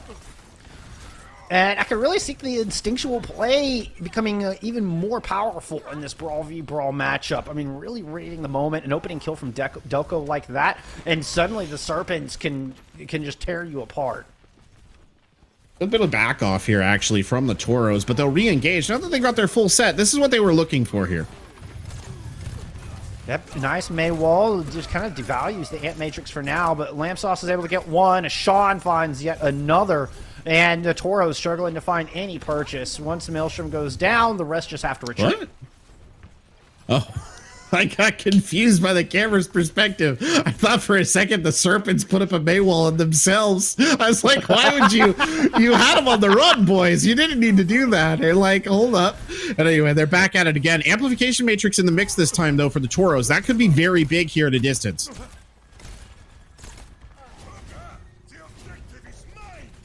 I think we might have lost Bullskunk there. I'm not entirely sure, so we'll just carry on here. Lamb Sauce getting kind of bullied in a corner here around the portico of the hotel, but will survive relatively well. Ishan, in by the way, goes rolling in and gets the kill, but that's the only one. Instead, the Tauros bull rush their way across the point, which is exactly what you would like to see in that scenario. Very, very impressive indeed from them to turn that around to their advantage, because it looked like it was a bit of an ugly start right there. Well, the Tauros are able to do something with it and push on into the streets. I hope that was a good take. I did not see any of it. But no, you're good. Apologies. Nice dead eye from Sean, though, is going to stop that progression right here at the archway, and the Serpents could not ask for a better place to make a stand. That's exactly what I was going to add to this, Bullskunk. This is the deadly point, right? This is by far the easiest choke, I think, to hold on Streets phase. You can kill an entire push here without a lot of difficulty. The Tauros, they're going to have to figure out a way to pick this lock. I think they're intimating that they're going to go up to the top floor and kind of paradrop onto the top of the enemy formation. All the Serpents need to do, though, is learn from their opponents on the last map. You got to out-rotate them on this long march that they're taking here. You've got to be in a position where you can clap right back when they finally decide to commit, because they're just wasting time. Oh, but if the chaos breaks out, Okay, the Blizzard trying to just not allow the chaos to unfold at all. And Maelstrom gets caught in that, the kind of a turning of the names, and it's been a flipping of the sides as the Toros are retreating all the way back towards the Foundry, trying to out-rotate, but they're burning a lot of time off the clock, and they're losing reinforcements every step of the way. This is the problem with these long rotates, right? You think, you know, it was a nice wall there to cut off low fives at the very end, but this is the problem with those big rotates, Bullskunk. Sometimes they're very effective, sometimes they're not. This is sort of worked out in the sense that it's actually allowed them to get the cart back underneath the arch so they can at least make a push of it from this position, but it hasn't gained them enough ground to justify the amount of time that it wasted. It's a lot of ults online, and Matrix from the defense to start things off. This could be an ult extravaganza here coming up, as the Toros just have to respect the double damage and back up around the corner. Now looking to re-engage. Graviton Surge, I imagine, to start things off, but Wikitrix falls as the Shatter comes through. Oh, it's the Fire Strike through Night Fury's Ant Matrix that starts things off, and Peachy has never had a chance to use that sound barrier. Toros able to take that one with only 2 ults expended. That was a bit rough, actually. They just sort of rolled over him right there. There wasn't a ton that could be done out of the side of the Toros, or I'm sorry, out of the side of the Serpents. They lost the fight at the very beginning. You know, the Shatter was solid, but the follow-up there in terms of the ults that Toros used to kind of negate it was just too strong. Now they're playing a very aggressive 5-man hold up the front, keeping just 1 on the cart. They give up that ground so fast, though, you almost wonder why they tried to extend the hold in the first place. Yeah, the Graviton Surge does come out, but the Blizzard from Delco might prevent much follow-up. Shatter thrown in, but Peachius' sound barrier still lingering. Lamb Sauce did not get enough of it. And, well, this fight is still anybody's game, especially with Sean able to get a couple of kills with that. And Matrix up from the defense. Bubbles views from Wikitrix. Nothing but Maelstrom's shield to keep him alive, but it's enough because the kills come through quickly, and low fives and the rest of the Toros are able to complete point B.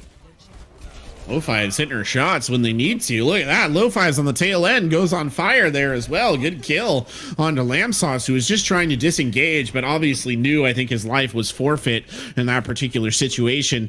Good second point take here for the Toros. I like this aggressive positioning that they're showing us right here. Robo Eagle, though, taking good advantage of the high ground as well. There's not a whole lot on the enemy side that can challenge Robo Eagle once they're up there.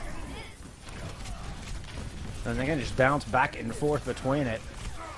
The later Immortality Field now coupled with an Ant Matrix, but it's all negated by a 6-player Shatter coming through as Lamb Sauce just absolutely tears through the ranks of the Toros. Well, they won't forget the Lamb Sauce today, I'll tell you that, or for free.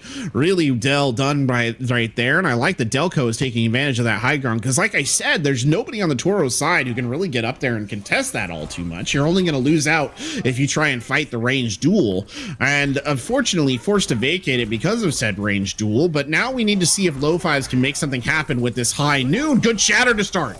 And a Blizzard to follow up on it. It's going to catch out Lamb Sauce. They're going to fall down. Numbers picks up a pair. And this was good ult usage out of the Toros. They're able to stack them beautifully, and now are holding the Serpents into their spawn.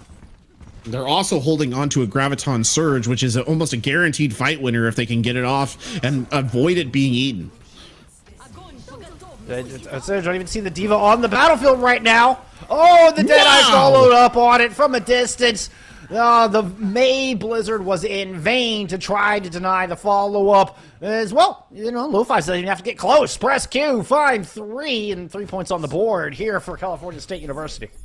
Really good effort by Delco. I just want to give the shout out there. Threw the Maywall up, right? We saw that the Cassidy was on top of the card itself. Delco threw the Maywall up, right? Says he's here in the chat. That was Deadhead.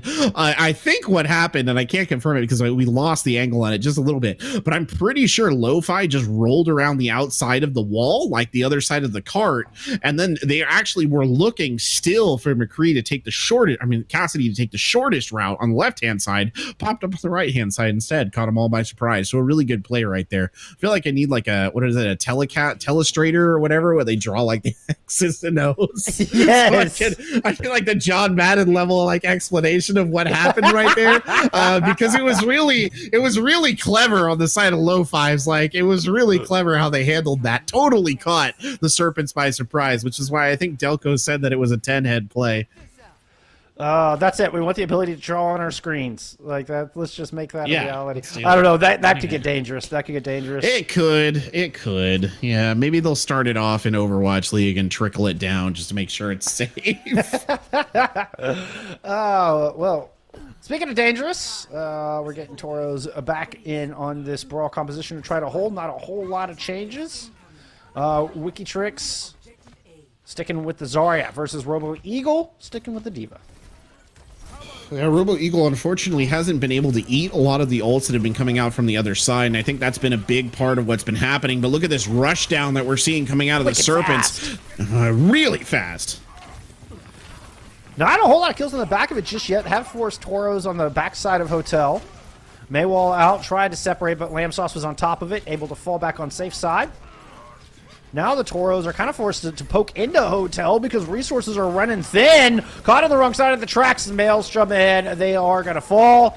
And this is a very quick pickup here for the Serpents. Took them just over 60 seconds to move in, force the Toros off, and get all three ticks picked up. Couldn't think of the word there.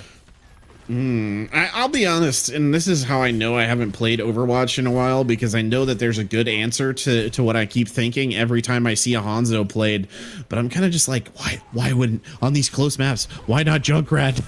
Like, Junkrat is so good for close-in damage, and I know he's not the ideal choice, but could you imagine how much a Junkrat would shred some of these formations?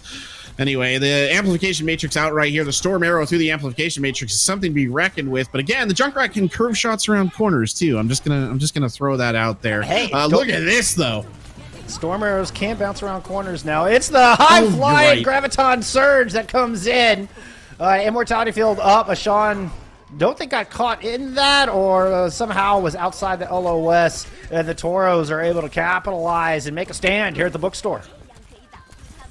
Yeah, this is obviously the archway, I think, is the place where you want to get the majority of the holds, but the bookstore is probably the second, most brutal part of this second stage. I will just add, I totally forgot that they changed it so storm arrows do bounce now for whatever reason. That's scary. I think I stopped playing the game for a while, so I think I've missed some of these horrible additions, but hopefully the members of the Serpents haven't missed the fact that the Toros have 4 ults online here in this next fight. Numbers, I think, has the most impactful one as far as putting the hurt down and taking this back. Shatter coming out from Lamb Sauce. Gets nothing. Deadeye from the back as Peachiest falls under that one. And the Toros kind of baited the Serpents in. They used an Ant Matrix early and then all back up. And then once the Serpents turned the corner, the flurry of blows came out from the Toros. Been studying their ancient Parthian military tactics right there. They feigned the retreat. Drew the Serpents in, I should say, and then unleashed hell when they got into the appropriate location. A good parting shot. That's the origin of that term. He would be proud. And he was a top 500, so he knew what he was talking about. Oh, my goodness. Well, now there's some ults to work with here for the Serpents, as they're going to throw down their own Ant Matrix to start off this fight and put a wall up to try to prevent. But look at that Blizzard from Numbers. That means not only do the Toros not die, but they can stand their ground. Next attempt is Robo Eagle's self-destruct. This will force the Toros back, but they have a sound barrier to try to counteract, and Delco falls. 1-for-1 trade, both teams missing a DPS. Sound barrier out from the Serpents now to try to punch in. They need to get this kill on a Maelstrom. Maelstrom's still alive. Desperately needs some healing. Down sub 100 health as Sean throws the Blizzard in over the Foundry entrance. And that will finally be the death of the Toros as this cart sails in. And not even Wikitrix grab will be enough this time. No, there was just no follow-up. That was more of a desperation grab, I think, from Wikitrix than anything else. I was chuckling a little bit there because they kept trying to kill Maelstrom. They just couldn't bring him down because Night Fury and Cheshire Cat, respectively, were doing such a good job of keeping him up. And I was just like, quick, throw this at them. Now the Blizzard, anything, everything that we have, just shut this Reinhardt down. He's not allowed to escape. And I mean, they finally nailed him at the end, but it was a good little bit of stagger there from the side of the Toros to keep it alive as long as they did. Throw the pots and pans at him! Throw the pots and pans at him! It's going to be a Blizzard now from numbers. This one fights both tanks. The DMAC onto the Diva. Lamb Sauce, well, doesn't get around the corner, and numbers able to win that fight out for the Toros. By the way, that pots and pans joke is a Eddie Izzard reference out there for anybody wondering. Oh no, Delco with the DC. Oh no. Boy, hopefully we'll get a pause in here and we can get Delco back in. The sad part of that, of course, is that Delco will lose any ult charge they had stacked up in the bank. So I think they had did they have it? I think I'm not they did positive. have it. I'm not positive. I'm not positive either, but yeah, but I think he did. That's unfortunate. That's not a lot we can do about that. Unfortunately, that's just the way of the internet. But it's looking like a pretty stupid technology. I know, right? It's looking like a pretty promising attack here from the Serpents. I think they've done quite well so far. I think the only real downside for them is that they did have to use quite a bit to finish off the tail end of the second stage. But otherwise, they got through some of the most difficult challenges of this relatively intact, right? Which I think is important. The bookstore, that did look good for the Toros. They still broke through it, right? And now they're at the tail end. They're pushing around the corner into Foundry, and kind of the end goal is in sight. You just got to get around one more corner, basically, to win this out. And I will say, I think it's worth the late investment, because if you're the attacking team on Kings Road, the last thing you want is to get stalled out on that point B, right? I mean, it's a point that's always raises red flags. If you get stalled there right before the Foundry entrance, it's so hard to come back from that. Such a huge positional advantage for the defense, not to mention the long walk back, so it just eats so much time off the clock. So understandable from the Serpents to invest heavy to push that thing over the line. I mean, despite the fact that it took everything to get Maelstrom out of that fight. Like, that was nuts. I mean, props to the supports. It was nuts. We've seen fantastic support play all day long. So, I mean, always give your support some love. Behind every good team, there's great supports. I will stand by that. I mean, you're right. You're not wrong. It's just, it's often a position that it's easy to overlook, right? And even the supports that I think do get a lot of credit are the fraggy supports. You think people like your Kareeves, right, who are really good at killing things on Zenyatta, and that's where, to I think a certain extent, a lot of the credit comes from, right? Back in the day, at least. Fraggy doesn't play support. Oh, he doesn't. You're right. No. I don't know who he plays for anymore, but no, Fraggy is a tank player. But your point's right. I'm sorry, I'm derailing this with stupid jokes. But your point, your point is 100% correct, right? The supports who tend to get the love are the ones who light up the kill feed, and not the ones who make the really big brain plays to stay alive and are in the position to heal and not die early in fights, and to keep the team in there and fighting and brawling, and that's the kind of support play we're seeing so far from really both of our squads, but particularly out of Night Fury and Cheshire Cat coming through from the Toros. Yeah, survivability is the key aspect, right? I mean, survivability is the key aspect for any position in Overwatch, which I think something that a lot of people do forget, is, as long as you're alive, you can do things. The minute you're no longer alive, there's not more you can contribute to the fight, right? So sometimes when there's the temptation to go for some big hero play, you have to sort of check yourself and be like, well, okay, but I can actually just keep fighting if I just stay alive. It's not going to be as flashy, but I'll still be contributing. And I think that both of the support lineups in this matchup have really demonstrated that. And again, I think that the Serpents are doing quite well here. I think that if I was looking at this from the outset, I would have felt the Toros were going to be just a very dominant team overall in this matchup. And we had that, stage on Ilios where it was really the Serpents who were running the show. And now we've got a pretty solid attack being set up here by the Serpents as well. So I'm appreciating the fact that they're at least showing their teeth here as this match is continuing. showing their fangs, if you would. Yeah. Huh? All right. Unfortunately, we're gonna have to wait till our next episode to figure out what happens here in NECC. We're gonna take a quick break. We're gonna give our players a chance to reconnect and get resettled. Bear with us just a minute. We'll see you back here momentarily.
All right, we're jumping right back into this thing. Delco is back in the match, back on the cast, and Serpent's back on the attack, trying to take point C. They are indeed in a bit of a brief stall here. Unfortunately, Delco did lose the ult percentage, but hopefully they'll be able to gain it back. It's going to be an ult from Ishan, though, to start it off. And there's nothing really to counter it. Immortality field used from the attacking team, well, from both teams, as a matter of fact. And Toro's able to survive that. Oh, but Maelstrom goes down mid. Earthshatter does not get that one off.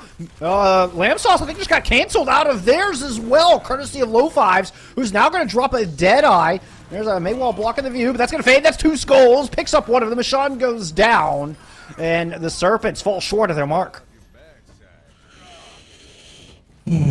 Well, it was an intense fight there for the Toros. They did a lot of work right there, and unfortunately, the Serpents invested quite a few ults to try and make that stick. Interesting, by the way, that the Serpents have now switched their composition over to the old Dragon Ball. Robo Eagle and Delco there are going to try and combine their ults, but they only have 2 minutes to generate them and get an impactful combination in. If they can do that, they can almost certainly win a fight, but are they going to be able to do it with the time they have remaining?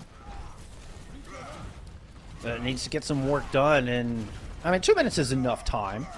As you can see, the Serpents are just kind of backing off and letting this Amp Matrix fade for the moment. Delco does have a little bit of extra shield break that Hanzo provides. Might open things up to try to build up that percentage. But numbers going to throw out that Blizzard. Sound barrier in response. Peaches is caught in it, and they're going to go down. Lamb Sauce is still up. Delco's able to get a pick, and Lamb Sauce helps in another one. Shatter comes up again, as I felt like Lamb Sauce just threw down one last fight. And, well, the Serpents may not even need the old Dragon Ball combo. They're able to win it with just one good Shatter. And a nice little sound barrier coming out of Peachiest. Yeah, that was really impressively done in the way that it was executed, because I really thought that they were going to have to build up to that Dragon Ball combo to get that traction. But no, like you said, one good Shatter Bull Skunk was all it took. And I mean, this is what we were talking about a little bit, I think, too, of the kind of the instinctive play, right? Sometimes, and this is really pertinent for main tank players, Reinhardt mains in particular, is you have to kind of have an instinctive awareness of when to use Shatter, right? When to apply it to get maximum value. And if you can do that, you can do a lot of damage, right? Interestingly, the Serpents finished with a bigger time bank than the Toros. So the Toros will have to start off on the attack here. So again, we get to see these brawls kind of run at each other. And this is a pure mirror comp right now. Like this is it. Okay, almost. Delco picked Hanzo in the end results. I don't know if I necessarily would have done that, but it's about as close as to a mirror composition as we can possibly get. So I still think the Toros have a little bit of an advantage here. I really do. I wonder if this is a comfort pick coming out of Delco. You know, a character it very well might really be strong on. You know, they've had a lot of success with in the past. I mean, it could be something that simple, especially for a team who kind of tends to play by instinct. As at least from what we've been able to gather and speculate from what little we've seen them on stream. But it you know, it tracks. It seems in line. There's some logic there, I think. Yeah, there is some logic there. Maelstrom trying to get the early engage in, fires off that fire strike. Not a lot to it. The Maywall there kind of blocking it down. Lamb Sauce now trying to step up into the pipe themselves. Takes about a half a chunk of damage and backs off. Very aggressive. Yeah, I mean, you're stepping out from behind the safety, and that's the reason why that is probably a risky play, or is a very risky play. The wall comes through, and Lamb Sauce does go down. Bites off more than they can chew, stepping out from around the safety of that hotel. And a clear advantage exacerbated by this amplification matrix coming in from the Toros. They'll grab this first point. It's just a matter of how much time can the Serpents eat off the clock. Indeed, low fives there, you know, kind of contributing at the tail end, but really, you know, it was the support lineup again, providing the sustain, even providing a little bit of damage there in the form of Night Fear at the tail end to do the heavy lifting. But that's them through to the second stage. Now, this is things where things usually get extra ultra tricky in overtime, because you really have to get underneath that arch, and I don't think the Serpents are going to really give them the opportunity to do that. Dragon Strike ready. Still 31%, make that 28% for Robo Eagle and this Graviton Surge. That could be the kill switch right there. And Matrix is going to further prevent Toros from moving through. Shatter comes out, but it's going to get denied by the Dragons coming on the other side. Wikitrix is pushing in, able to pick up one. Was surrounded by the Serpents and still finds value. Pair of kills, as a matter of fact. Blizzard going to make life very difficult, though. And Maelstrom was desperately trying to keep toes on the cart. But Sean's Blizzard was just too big a deficit for them to overcome. Really well-timed Blizzard there from Ishan. Again, it was the kind of situation where I was distinctly looking for the usage of the Dragon Ball to win it out. That's definitely, I think, what the Serpents were thinking too, right? Okay, grab Dragon, clear the point, that's it, GG. You know, that's their overtime push over. But instead, it was Ishan with the Blizzard who was really the decision maker in that situation. And sometimes Blizzards just hit like that. And I think one of the problems that the Toros are having is they're sort of struggling to really, I think, predict necessarily when these ults are going to come out full force like that. Cheshire Cat was 96% to sound barrier. I mean, if she had gotten 4% more, that could have been a different story altogether, because Maelstrom would have probably survived on the cart. I mean, but it was that kind of close. Like, I'm not saying that would have been the fight winning moment, but that would have been a lot closer of a fight if Cheshire Cat just had 4% more. We're just beginning to see a bit of a pattern emerge here, I think, at the tail end of some of these engagements on King's Row, where the Toros are doing pretty well in the team fight, and then just, you know, one ult, right, is all it takes. And to me, that sounds like an ult tracking issue if I was looking at this from an analytic perspective, is that you're not necessarily anticipating those ults coming out. Maelstrom, by the way, speaking of ults, trying to get a leg up on the competition there with the Fire Strike. It does not manifest itself, and it will be a brawl on the point here for the defenders. I think, just to further your previous point, it's also indicative of this instinctual play as Delco rains just a flurry of arrows right into the dome, and yeah, that's done and dusted. This is not only point A, this should be the map, particularly with some late kills coming through. Any kills after this capture are going to be spawning in the Foundry, but Serpents have the room to move up and just hold. The fact that they've held back is actually a little bit surprising, because they have theoretically given the Toros a chance to regroup, especially with that wall they've trapped Lamb Sauce on the other side. Wow. Huge play. Yeah, definitely a bit of a misplay, miscalculation coming out of the Serpents. They needed to get aggressive. They needed to pursue those exit picks, not allow Toros to regroup. They might have just given up this map, as the Toros now just need to hold for one more fight. And they'll have an Ant Matrix to work with. It's going to be pretty even as far as that's concerned. Maywall up, coming through from Ishan. Ant Matrix out from Night Fury. Is going to block off this corner and force the Serpents back. 3 seconds on the clock. Somebody has to be on this cart. Somebody does indeed, but it's the Amplification Matrix to start. Here comes Lamb Sauce charging up the middle. Huge shatter. That's exactly what they needed, but no, they can't secure any kills off the back of it. The Maywall is here. It's divided them. And how are they going to overcome this? Ishan trying to save the day. But it's the bomb over the top, and then a slam from Maelstrom. Ishan does take Maelstrom down in the meantime. What a brawl we have developing here.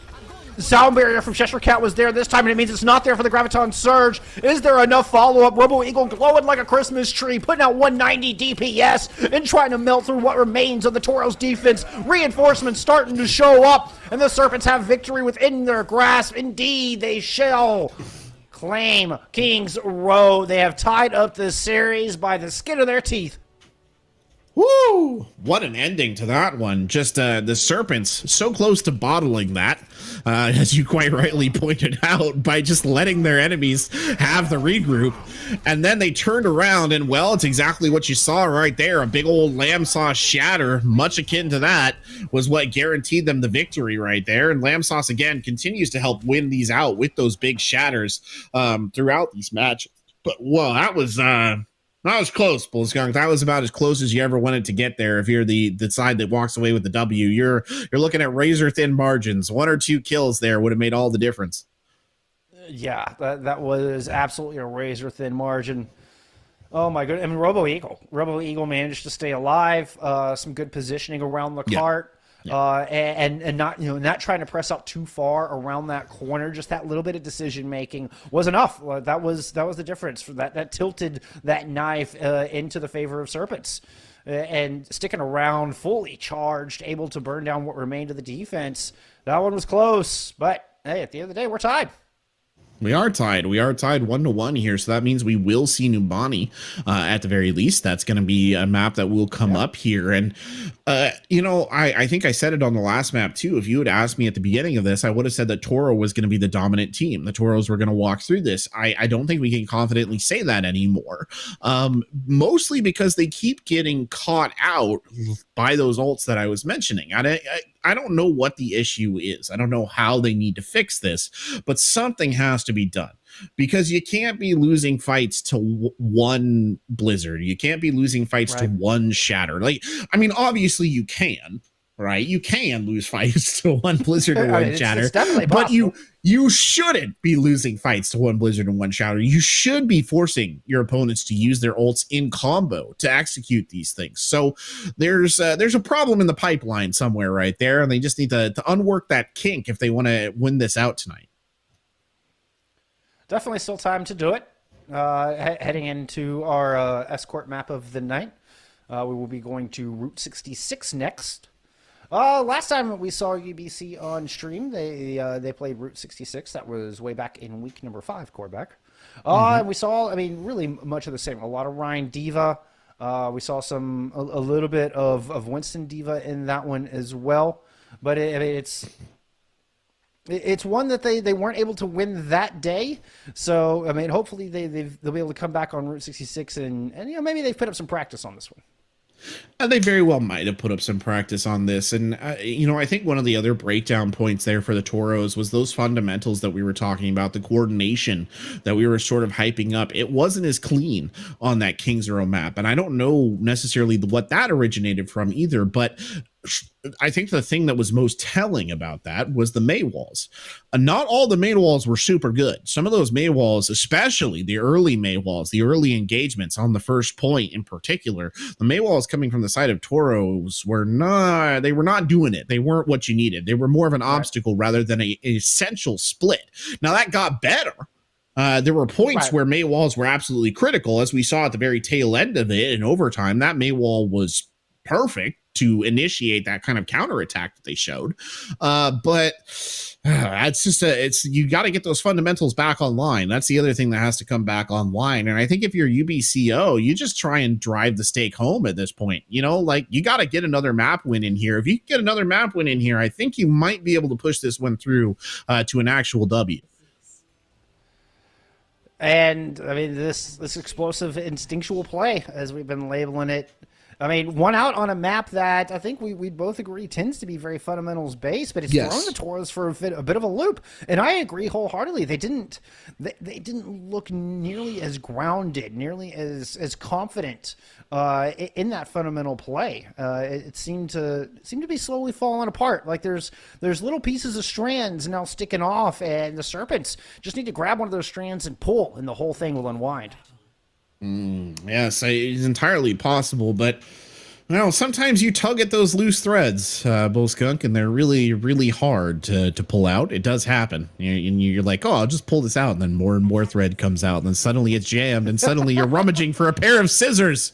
You've never found it, so you know exactly what I'm talking about. So we'll see if that's what kind of comes to fruition here on the side of the Serpents. This is a weird setup, so I'm going to assume that there's going to be a switch here for KO. Is probably not going to be playing Roadhog with a Winston. As much as I'd kind of like to see that go down, I just think it's unlikely. There's the swaps coming in, a much more dive-oriented composition. Meanwhile, the Toros are playing your very standard sort of double shield. The only real change, I think, is numbers there on the Echoes, just providing you with a little bit of a different angle of fire and some serious sort of burst damage potential coming in. And KO subbing in for Robo Eagles, not the only substitution. We do have Danny XTF in the DPS role coming in for low fives here for the defense of the Toros. Picking up this Cassidy and trying to keep the Serpents at bay. Pretty traditional holding ground here. Tracer moving up top as Sean is looking to disrupt this defense. Delco over the top doing much of the same. Lamb Sauce draws first blood. All the chaos finally rewarded with first pick, but Lamb Sauce dies in the process. Now, Peach is able to get that res. Back to full strength, +2 over to the Serpents right now. And they should be able to get this cart around the corner here momentarily. They should be, and unfortunately losing the McCree there is kind of annoying because it takes McCree forever to re-engage in the fight. But this aerial duel is not really in favor of numbers because they don't have the support that is available on the other side. For Delco, Pulse Bomb goes out, finds nothing. Did get the Immortality field out from Night Fury, though she does have the Amplification Matrix ready to go. Numbers able to win that duel. No chance to res that one, especially not if Numbers has as you burn down, as you in their sights. Lamsaw striking back, though, because Toros dropped down off their high ground perch and found themselves vulnerable. Numbers able to cover that deficit, picking up their third kill of this fight. Maelstrom's going to throw down the War Drums. Hopefully the Supercharger will be enough to stabilize and put a stop to the Serpent's push. I think it was enough. I don't think they necessarily wanted to use the beatdown bongos there, but I think Maelstrom didn't have much of a choice. It was a good play, honestly, from the Orisa backing up into coverage right there. And the Serpents missed a trick. They weren't pushing the cart forward that entire time when they could have been just making up ground. They were all off, kind of attacking. So a little bit of a misplay right there. It's not huge, but it is interesting to note from a coordination point. especially considering how close they got it. Now they have to fight to regain this position, and they're running into a gravitic flux that Lamb Sauce does not survive. KO is demeched as well, so no more tanks left on the battlefield for the Serpents. And here comes Numbers just pursuing this advantage. Nice hold! Oh, the Ana throws the bio nade. Micah's able to get out alive. Ooh, Micah's been getting peeled for it tonight. I tell you what, that's the second time Micah has had a very close brush with death, only for their teammates to step up in a big way. Last time it was KO who came sailing in to save the day. That time it was a good play from Delco right there to sort of force the attack back. But let's reset the lines, and they'll be able to set their defense up on top of the gas station almost as if it had never been broken to begin with. Give me the nano boost to start things off. Lamb Sauce is running into a duplicate, so there's two Orisas on the battlefield. Excuse me, that is a Winston duplicate for the defense. Nevertheless, Night Fury cannot find safety and does fall. And the Serpents have not only forced the Toros off of their high ground, but managed to push them all the way back into a corner. Lamb Sauces eventually go down, but the Serpents have such a positional advantage at this point. It's going to be tough to bring it back as KO is going to move up, take care of Cheshire Cat. And the Serpents moving on into the second part of Route 66. Oh, poor Night Fury. Run, Night Fury. Oh, no. All right, no. Surrender to the inevitable, Night Fury. It doesn't sound as good, really, when you say it. That would have been a very depressing line in Forrest Gump. But anyway, it would have changed the tone of that scene, let me tell you. Anyway, you'll see Serpents come charging forward right there. I feel like that's an excellent old people joke, Bullskunk. Every Gen Zer in the chat is like, what the hell is Forrest Gump? But here comes the re-engagement, and you got to be asking, what the hell is Ishan going to be able to do from this back position? He just needs to pulse bomb. Could do some serious damage here if they're not careful. That'll do it. Finds that kill on Cheshire Cat, but Micah goes down on the other side. So, all right, Rez is there. Something Peach is just right out in the open, able to get that Rez. That was bold, and it works for him. Michonne's pulse bomb goes wide. Wikitrix comes up with a pair. Wikitrix is just dominating this high ground, and Serpents struggling to find any way of breaking through this as yet. I mean, this was kind of how it was, though, on the first point as well, as we see Wikitrix, bit off more than they can chew and lose the mech. That is a bad, bad thing to do in the regrouping phase here. They will suffer for that. And Serpent's trying to push forward. Maelstrom falls as well, so tank's absent, and Cheshire Cat chooses to go ahead and pop that Transcendence anyway. Toro's trying to buy time for those tanks to show back up, but Micah throws down the nano. Lamb Sauce goes in, and there's nothing but squishies waiting for the Angry Monkey. Delco with the assist comes through with the final blow. Numbers! Oh my goodness, Numbers has, 5 health left when they get that kill on the Lamb Sauce. That might just be it, because guess what? The tanks have shown back up here. Ant Matrix is on the ground, and suddenly the Toros are right back on top. Well, we did say instinctual plays are not always ideal, and that's a very good example. Target focus there. No! Ishan with the save. A big stick isn't enough, though, because Danny is uncontested on the high ground right now, just fighting this one out, and there's some support there in the form of the tanks. Lamb Sauce tried to whittle through that support. Wow. And there you go. KO gets one with self-destruct and manages to squish Maelstrom under the weight of that giant mech. So despite the best efforts of the defense, Serpents should be able to push this thing home, although I feel like a little bit of deja vu. I feel like I've said that before, quarterback. This time it actually does come true. Yeah. The Serpents are, it's by the hair of their chinny chins at this point in time, if I'm being honest. Every single time, too. Yeah, they're not really doing themselves favors at various points in time here. What is going on with this tail end of this fight? Boys, you've already lost it, gang. Back up, reset. Boys and girls, you need to refocus on another part of the map. The Toros eventually will circle back around, but look at this. They gave up all that space, and now Lamb Sauce has got eyes on the supports and just keeping them in check. Numbers is way deep in enemy territory. With the dupe Winston, I mean, there's a lot of spare health to go around, so able to get out with no worse for wear, back at full life. Wikitrix throwing in self-destruct as Maelstrom is going to invest in the primal rage of their own. 2-piece for Wiki is a nice start here for the defense. Maelstrom is going to find one support, looking for 2. Pounces onto the Ana, and the tank's cleaning up.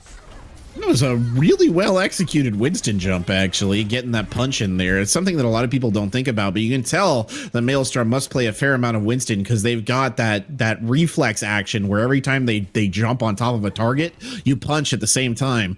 That was XQC who used to talk about that all the time back in the day, but I mean, I think every Winston player knows that. Anyway, the cart moving again here, but immediately contested. This is the best corner to stop them on. If the Toros are going to win this out, they will win it here. Well, they only need to hold for one more fight. And it's going to be a nano-boosted Maelstrom going in to start things off. A nice bio-nade as well. Peach just goes down. Micah not faring any better. The Serpents are going to have to do this with no supports if they can do this at all. They did get a kill on a Night Fury. And Cheshire Cat is gone. So now the support's missing from the defense of the Toros. But I fear the Serpents have already lost too many. Lamb Sauce is able to get Danny. This is not done yet. The Serpents... they still got a little bit of venom left in those fangs. They certainly do. Lamb Sauce, I think, was the one who was making a big difference right there, but I can't take away from Ishan actually hitting the stick on the Night Fury, I believe, earlier on in that fight, and thus depriving them of the Ana heals at a critical moment. And now look at this. This card is rushing forward, and they've got the nano boost now. Yeah, and a great bio-nade to that one from Micah. So a good 1-2 punch from our Anas, and there you go. 3 kills immediately light up the fade. Peach just does fall, but Micah's still here, keeping everybody alive and well. With the overtime wick going, Serpents eventually pick up our 3rd point. Looking to take the edge here in our tied 1-1 series. It was rough. It was scrappy. Ooh. It was by the hair of their chinny chin chin, as you put it, Quarterback, but they get the job done. Yeah, they did. They got it done in overtime. I mean, it was difficult, and for a second there, it looked like they weren't going to be able to do it on the 3rd point either, and then they turned it around. It was Lamb Sauce who was really the big savior in that particular engagement, because Micah got caught in a position where they weren't able to be peeled for, so they lost their Ana, and then they were sort of a little bit adrift on heals, but between Lamb Sauce going ham on the Winston, and then you saw, I believe it was Ishan who got the stick onto the opposite Ana. That was a big saving grace there for both of them, and that was, I think, the main factor that drove them through. Now the Toros have to take their turn at the attacking side here as we begin to see the Serpents make their picks. KO showing us the Roadhog, and this might actually be serious this time. We'll see in a second whether they're going to run with this. This is a justifiable composition. Pig's feet, pulled pork. No, not pulled pork. This is pig's feet, if you want to call it that. And I think that it might actually work. I think that they could catch the Toros off guard with this, just because these fights have looked so sort of chaotic and sporadic that those are the kind of fights that a Roadhog does really good in. And particularly, I mean, if Maelstrom is going to stick with this Winston composition, I mean, there's not a whole lot up to block and to keep that hook in check. And it's going to force Wikitrix to really monitor the hog and kind of just zone in on that, which is going to take Wikitrix off from being able to protect the back line as much, because you're trying to protect whoever gets hooked and focus on that front line. So, I mean, hey, it could work. You know, the hog isn't a traditional pick here. We haven't seen pig's feet in a while. But there's merit to it. There's definitely some merit here. Oh, and KO. All that, and 8 seconds on the defense. No, that's bad. This is bad. This is actually bad. Orisa takes a really long time to get into position. If the Toros can take advantage of this with their incredibly mobile comp, those 2 mobile tanks, if they pick up on this, that Orisa is not going to be set in time. No, they didn't. They're not able to pick it up fast enough. Oh. No. That was a very scary, probably about 15 seconds right there, though, because honestly, some teams will absolutely punish the heck out of you if you don't have your main tank up there at the start. Yeah, and KO just got back in the nick of time, for sure. Quite literally. Couldn't have timed that any better, because if they had come back any slower, you would be looking at a Winston running rampant. Instead, you're looking at Maelstrom getting absolutely beaten back all the way up to the moon. Yeah, nice move from Peachist. On the brig, just stunned up Maelstrom, and they had no chance to jump back out, to back off the cart. Nothing they could do there. Brig, kind of strong against Winston. What can I say? What can you say? It's almost like they designed her specifically to counter dive compositions just like that, which is maybe a little too strong according to maybe a lot of people in the community. Yeah, it is what it is at this stage. I've always liked Brigitte, so I shouldn't talk. But numbers there trying to put those sticky mines in over the top. Unfortunately, Big Earl's gas station, that is cover for a reason, Bullskunk, and it will serve its purpose there well. Yep, but the Toros in their very fundamental play are just circling around this and looking to hit from all angles. We've already seen Danny find one. Deadeye from the defense doesn't pick anything up. Danny finds another. And the Serpents are finding themselves in a really bad spot. They're rotating late, and Matrix gets no value. Danny just gets on top of them, and the Serpents cannot hang on. Methodical play wins the day here for the Toros, at least the team fight. Ooh, that was like a wolf pack style maneuver right there from the Toros. Yeah. Not like a bull. They didn't charge in. They sort of circled around and picked their moment. I particularly liked Danny just comes sailing up one side of the building, just popping off shots. That was a brutal takedown of that gas station defense. That was really well done. And just goes back into the fundamentals. The Toros, yep, they know that's your standard defense, and they knew exactly what their game plan was coming into this attack. And now they're positioned incredibly far forward, using these sonic arrows to mark the tanks and where they're going to try to come out, putting in a lot of extra damage. I mean, Danny already has dragons ready to go. They're leaving Wiki and Maelstrom on the back line. Serpents capitalize on that. They're trying to pounce onto Maelstrom, but the Dragons are there. The Dragons pick up two. And Danny covering their main tank beautifully. 4-piece for Danny in this fight. Them Dragons is hungry. They want some eats. They found some serpents, and they're like, no, dragons are supreme. And they'll demonstrate it in a very visceral manner right there. So an excellent bit of play from Danny in particular, really the standout star of that particular engagement. And the super sub at the moment being brought in here for a huge advantage on this Route 66 map, because this isn't even going to be contested. They now have 4 minutes and 45 seconds to complete stage number 3. Danny, instrumental on taking point A. Instrumental on taking point B. And right now, Alonso showing no signs of slowing down. It's Maelstrom pushing up. Able to find a couple picks with a little help from some Discord Orb. Oh, might have lost Bullskunk there again. He cut out mid-sentence. Usually not a good sign. But it's Night Fury who's doing a little bit of heavy lifting here. And Baptiste, well, he was a fragger at one point in time. A fragger still. They did have to nerf him because he was so fraggable, or fragging, I guess is the better term. 4 minutes left on the clock here, and an amazing pace being set by the Toros. You see the regroup here for the Serpents. They will begin to push their way forward. The Orisa barricade is down, and almost on top of each other are the Amplification Matrix. Now out comes the Immortality Field. Micah there doing their best to keep things alive as they continue the fight going. It does look like they'll trade tanks on the front line, but they will keep this fight going at least a little bit longer. Danny has the dragons and wants to use them, but can't quite find the opportunity. And I am back. There you are. For that. Don't want to keep you off of it, man. You got things to do. Get out there and start play-by-playing quick. It's a supercharger Ant Matrix. That's 150% bonus damage, in which a Dragons has been unleashed. I can't even calculate the amount of damage those Dragons are doing, but I know it's enough to take Peachiest out of the fight. Good halt into it as well, and the Toros. Well, they're going to start this point with a massive time bank. Looks like they're going to finish it with a very, very healthy time bank. Of course, this is Escort, so everybody will get a chance to attack, but it does mean a minute will be tapped on top of the already 3-minute healthy bank here for the Toros.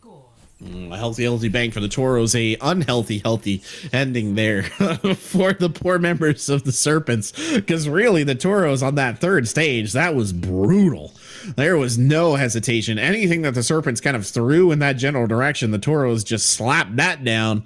Did the Dikembe Mutombo like no gesture. Nothing was getting by him in that particular run. So unfortunate there for the Serpents. And it's kind of in keeping, I think, with a lot of the sort of strange ebb and flow of this match. I mean, we see the Serpents really having these high points, right, where they're sort of surging out, and we've been attributing it to more instinctual play or what have you.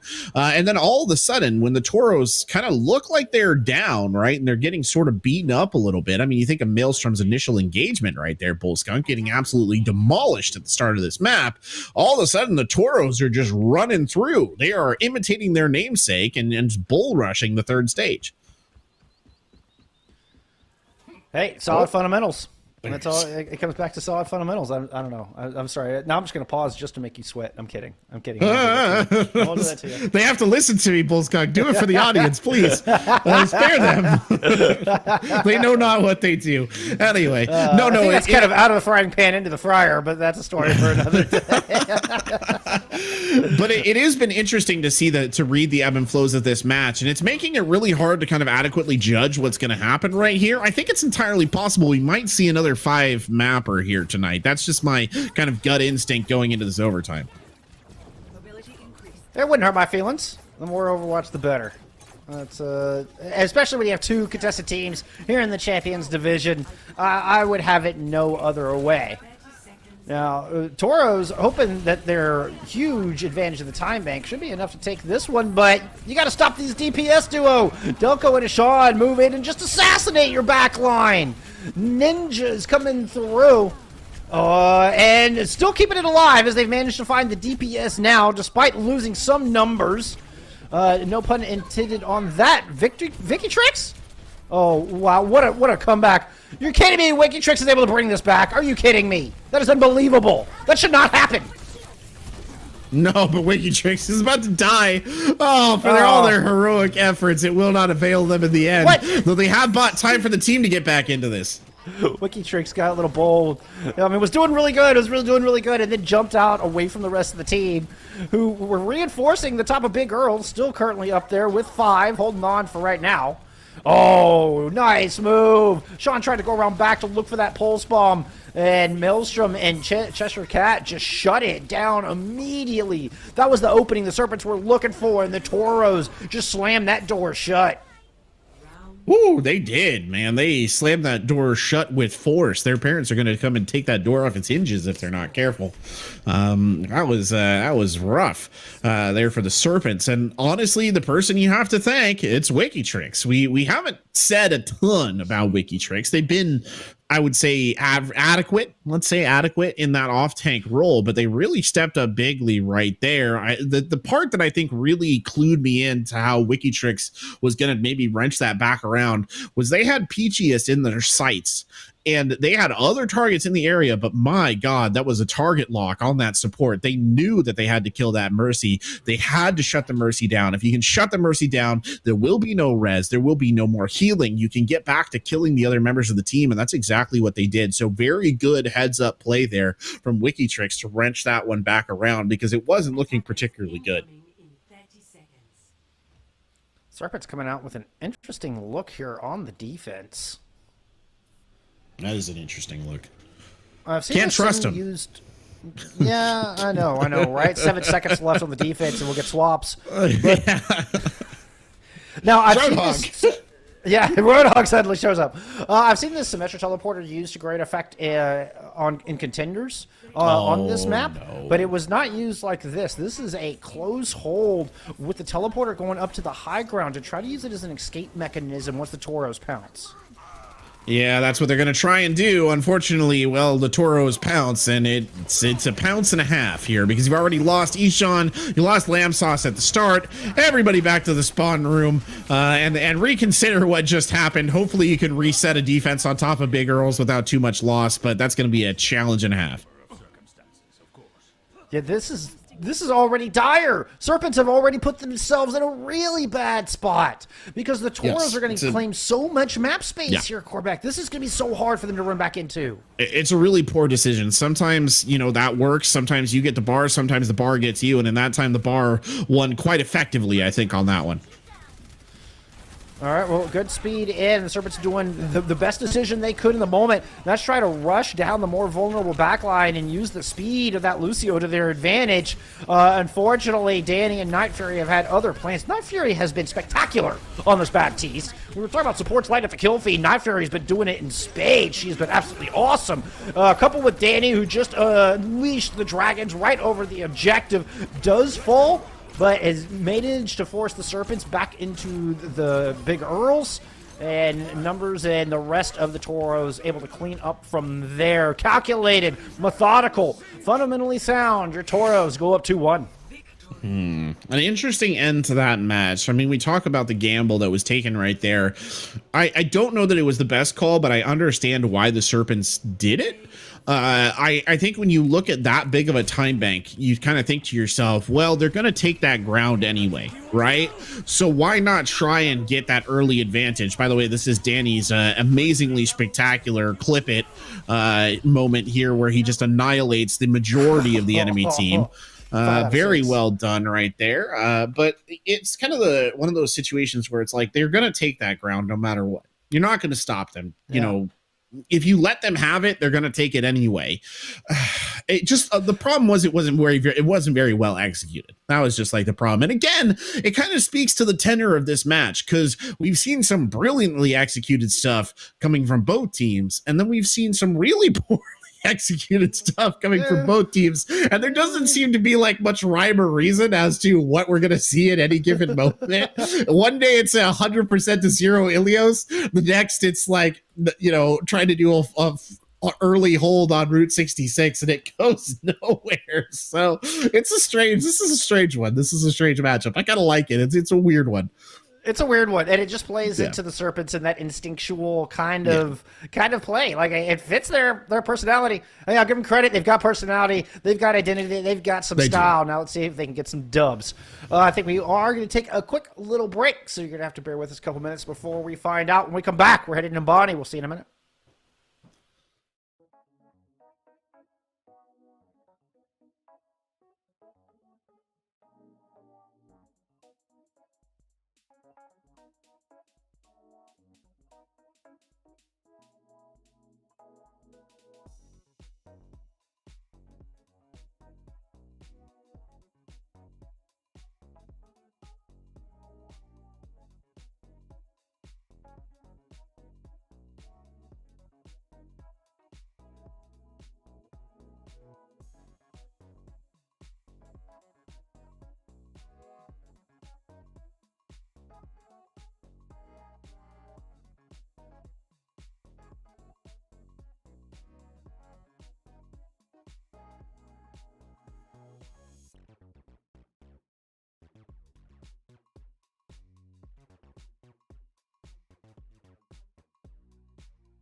Well, this has been an incredibly close series here between California State University, Dominguez Hills, and UBC Okanagan. As the Serpents, it's been close. It's been close. It was 2-1 on Ilios. Kings Row went into overtime, and the Serpents take that one 5-4. Then we go into extra innings in Route 66, and the Toros take one back, leading us to our current scoreline with the Toros sitting on match point and a 2-1 lead. It's been such a strangely back and forth match between these two teams, Bullskunk, that, I mean, we're kind of alluding to this on the last map. I might have even outright said it. I don't necessarily think that it would surprise me if we went to map 5 here. It just wouldn't. I think the Serpents have this potential to, well, very much like a Serpent, kind of just strike, right? Very quickly and almost sort of unexpectedly, and very much give the Toros a bloody nose. And the Toros, on the other hand, they're kind of just putting their heads down, trying to play fundamentals, pushing forward, do their best to sort of end it, you know, and do what they can to shut it down. But it's hard to say. Now we look at Numbani, and both of these teams are showing us some very interesting compositions. I mean, I can't remember the last time I saw a Genji played, in all seriousness, and Danny, I guess, could switch off of them here, but might be coming out. On the other side, the Serpents are going for almost a sort of quasi-dive composition, but keeping Ishan back in the pocket on that high ground hit scan, which is what a lot of Soldier players will like to do here, Bullskunk. They just try and do damage while the rest of the team provides a bit of a distraction. I don't know if I would necessarily sit over there, though. That's a little bit more of a dangerous place to be, so I think we'll see him change positions. Yeah, we saw a shot kind of running backwards on our screen there at the final second, so I'd imagine looping back around to kind of where the snipers usually sit in the back left-hand corner. Would be my guess Toros, as well. Yeah. No, Sean's sticking it up there. Just stick it out. The Toros going right up the gut and gonna kind of move up and try to take that high ground a little bit. Realize the Soldier is there and then drop back down into main. There's the attack up into the high ground on the backside, looking for the supports. Peachiest falls immediately as Maelstrom and Wikitrix move in, able to pick up two. Danny, who did end up sticking with that Genji, lighting up the feed as well, putting some pressure down, even 60% towards that first blade. It's a bad rotation. There's really not much more about it from the Serpents. It's a bad rotation. They went the wrong direction. They actually pulled themselves out of the effective damage range of their, quite literally, their Overwatch in the form of the Soldier 76. They shouldn't have done that. If they wanted to maintain Ishan's effectiveness, they should have kept a better, tighter position. And the end result is that Ishan dies, doesn't get out of there fast enough, and instead gets brought down. And look at the aggression that's being put on now by the Toros. Yep, nano boost had gone into Maelstrom, but a good sleep dart from Micah took away most of the damage mitigation and damage boost. Nevertheless, the Toros still have an advantage in this fight. Now, they decided to just kind of regroup and retreat, let their own cooldowns come back. It's given time for the Serpents, most importantly, Ishan, to get back into this thing. Ishan took a lot of damage immediately. But Lamb Sauce now the one with the nano. The gauge comes through. Cheshire Cat falls. Lamb Sauce caught themselves in a little bit of a weird position, but has the primal rage to use to get out of it. Looking to punish the supports. It does. It ends up punching Night Fury into a wall. Both supports have fallen. Nice kill on a Maelstrom to follow it up. MSauce playing really well again. We've kind of come to expect this from them on this Winston. They're trying to hold this bridge position, but they did actually give up quite a bit of ground. So these two tanks are a little overextended right now. They have to hope that Delco in particular can really back them up here with some serious damage, or they really risk being cut off and gunned down. And look, that's exactly kind of what happens right there. Lamsauce has to run away. They don't have much of a choice. Sean does have the Tactilizer from the high ground. Oh, and Night Fury can't get around the corner. Toros were wanting to initiate with that nano boost. Now just going to either have to play the neutral or try to get out. Unfortunately, Wikitrix cannot do the latter. No, they can't. KO there, helping shut it all down at the tail end by covering Wikitrix down. Danny got melted there too. That said, though, I mean, take a look at the ult bank here for the Toros. 5 ults in their bank. Every single one of them incredibly impactful. Watch this next fight go. This is going to be something. It's going to be a duplicate from Delco. Try to take the initiation, trying to set the pace here, not allow the Toros to use the ult as they want, but Maelstrom's already in the back line with the Primal Rage, and Micah is gone. Primary source of healing off the battlefield. Peachiest falls as well. Maelstrom's able to find both supports, and the Toros are going to get this done and only have to spin 3. I'm not even sure you needed that rally. You didn't need the rally. No, the rally was icing on the cake. KO trying to turn it back around, but it does feel like a too little too late sort of situation right there from the Diva. Though you can't blame them for trying at the tail end. But yeah, I think they could have held on to the rally right there, all things considered. They're going to lose that armor probably before the next engagement. They still have the Genji Blade. They still have the Nano Blade. Most importantly, that's going to be the play here for Danny to just try and win this fight. There it is. The katana is unsheathed. And Micah immediately goes down, cut down at a heat.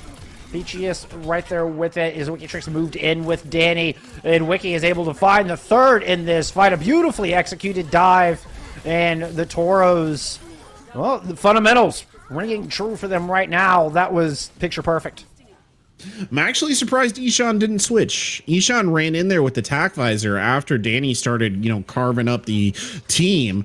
I thought that was a sort of suicide play just to use the tac visor, maybe try and get a kill, slow it down as much as possible. But Ishan appears to be sticking this. And look at the aggression on the front line here. It might have actually caused some problems because Maelstrom is dead, and here comes Lamb Sauce on the other side. Yeah, that was a bit ambitious out of Maelstrom. And without that main tank, it's freed things up for the Serpents to come in and reclaim this corner. They're going to do just that. Danny dashed in, but you can't deflect that Tesla cannon there, Danny. Danny had to just back right on out, but Maelstrom returns to the fight only to get killed immediately for the second time in a row. Bug zapper right there on numbers. Just kind of pointed it up in the air and hoped that it hit. That was just really funny to watch.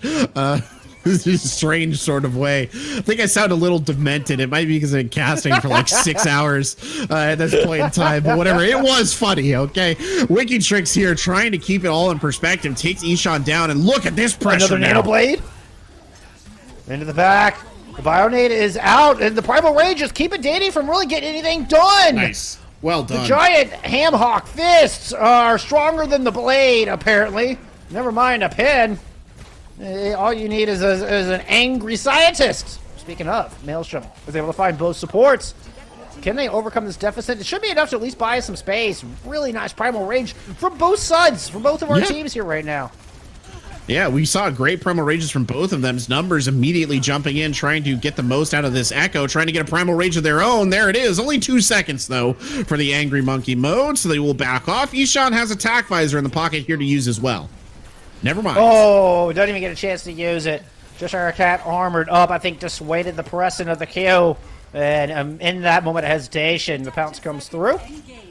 Duplicate in from the defending team, and now there's 2 Winstons for the Toros to worry about, but doesn't seem to be causing much worry at all. As one by one, the Toros are moving through and assassinating each target in their way. Wonderful focus fire, and we have come to expect no less out of this California State squad as they clean up any stragglers here, and only 0.2 meters to go before they push this thing all the way through.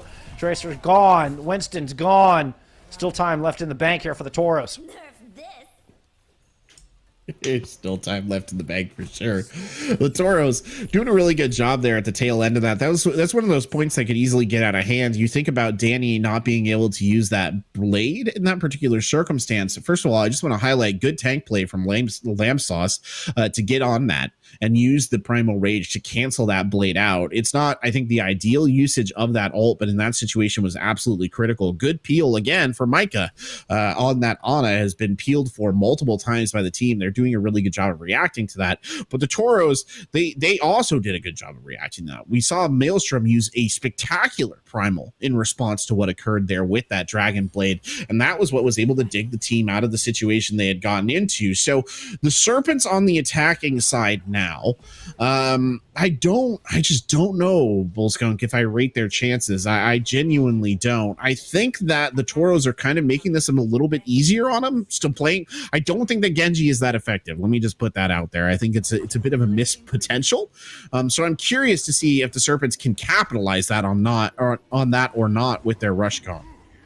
particularly with how impactful Danny was with the Hanzo. I mean, with the other Shibata brother, we saw Danny single-handedly taking points and winning team fights. And the one blade was good, kind of in that middle of point B. Like, that got some value.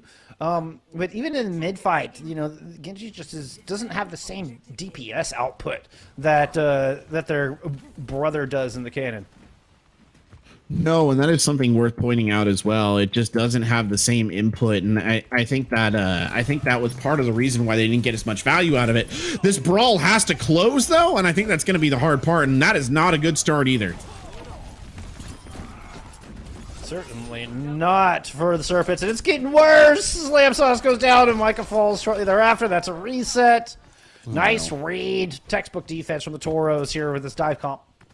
I'll be honest, I'm never going to count the Serpents out. Like, I'm not going to count them out because time and again, when it's looked like the Serpents shouldn't have done things, they did them. So I'm gonna keep that in the ballpark here. They're making the swap over to the dive, and I think that's a really good call. I think it would be a lot harder for them if they tried to stick to their initial composition, but I think this kind of divey mobile comp is going to avail them much better. The problem, though, becomes who do you target? And this is the same issue that we had previously when we saw these dives. And look at everybody's going to jump into the same space.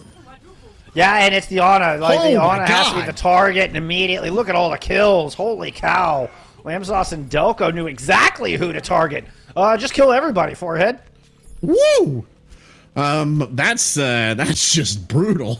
I don't even know what to make of that, because they got completely stuffed, and then they're like, hey, watch this. And then suddenly, within about 5 seconds, the insane damage spike from the dive just sent 4 members of the enemy team back to the respawn zone. Now Ishan trying to be a little bit of a nuisance in the backline as well, but this attack will slow because Delco is dead.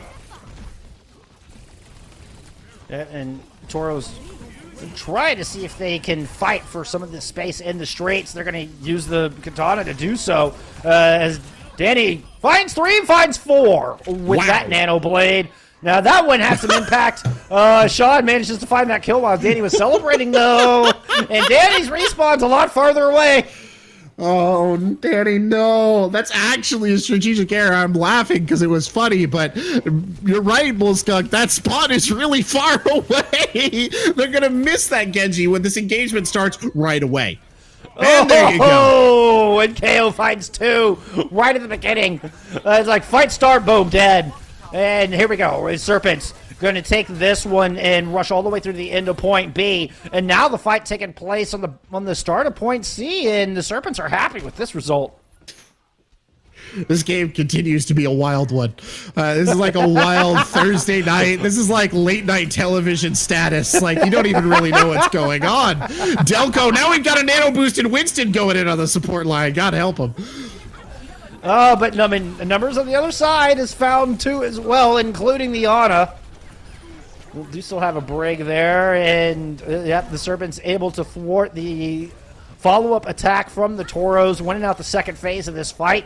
Initial phase went 2 apiece, but Serpents had a little bit more to work with in the bank. They did, I guess I should say, have a little bit more to work with, and they're putting a really impressive time bank forward right here. That said, though, the ult bank, again, is building up in favor of the Toros, and the Toros can be quite good. That was a grim shot there from the observer of just Danny's broken body. But just a shattered Genji cyborg there for a second, and ragdolled in a funny way, as our observer said, which is true. But Delco there getting an early kill onto numbers, and that's a big loss, because that's one of those critical ults off the board, and look at this! A very coordinated assault again, but oh my goodness. Wicked tricks. That's how you stop an assault like that. Just Goomba stop them. You just drop the mech in from the sky. I mean, I like the Serpent's coordination. Like, they had the right idea. But Wikitrick was just there and able to send that one packing. Get the old Titanfall treatment, prepare for Titanfall. Thunk. All right, they're down on top of you. They've still got ults to play with now, though, and here comes the first. And even with the rally, Serpents are still backing out. They didn't like what they saw there. Wait for Maelstrom to put in, and it's a big bait. Now they got to survive this blade from Danny, though. Meanwhile, Sean's getting kills in the back. Micah does go down and Delco falls as well. Danny's caught way in enemy territory. And these exchanges are favoring the Serpents at the moment. They should be able to push up and claim a little bit of space. They've got more value members left, like both of their tanks. Yeah, they do indeed, and any sense of structure has kind of gone out of these fights as well. It's looking very Mad Maxian out there at the moment. People just kind of doing whatever they want. The key example being Danny with the Genji blade, but this is a good clone from Delco. They can make a lot of work out of this. Trying to focus down Danny at the back. Gets stunned up, but there's the Primal. Danny's got 1 health. Sean with the finish. Now Delco's going to turn their attention onto the Brig. Try to get Cheshire Cat out of here. The whip shot's not enough. The peel from the Diva just gets Wiki Tricks demeched. Self-destruct is there, but Delco still finishes off the pilot. And the Serpents have an edge here, particularly with Lamb Sauce coming through with the follow-up. Winston as well. So 2 Primal Rages back-to-back. The Toros have weathered some of it. Nice anti, and Lamb Sauce can't survive. The Toros are stabilized. Yeah, and like I said, it's just a very chaotic fights that we're seeing between these two teams. The Toros now just running forward here. They really have to be careful because I think the key mistake that both of these teams have been making is just a simple problem of overextension. And they get punished for it again and again and again. Play close to the vest and another clone coming down the pipe. This one onto the Reinhardt, coming out from Toros and more specifically numbers. 88 towards that bonus shatter, wants to throw it down. Bubble is up, doesn't make it past the shield. Has managed to hold Serpents at bay and bought enough time for Danny to find a pick.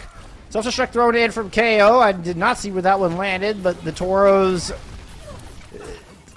It's that. Okay, no wonder I didn't see it fly out in front of me. that one just kind of broke my brain a little bit there. Sorry about that. But Delco manages to take numbers out of the fight. And this continues to just be the Wild West here on the back of Numbani.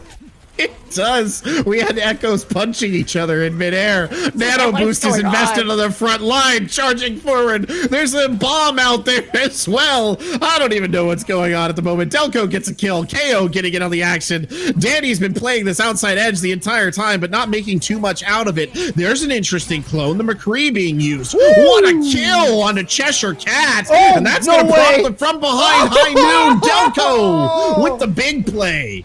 Who would have thought the duplicated Cassidy would be the difference maker in this wild and woolly fight on the back of Numbani?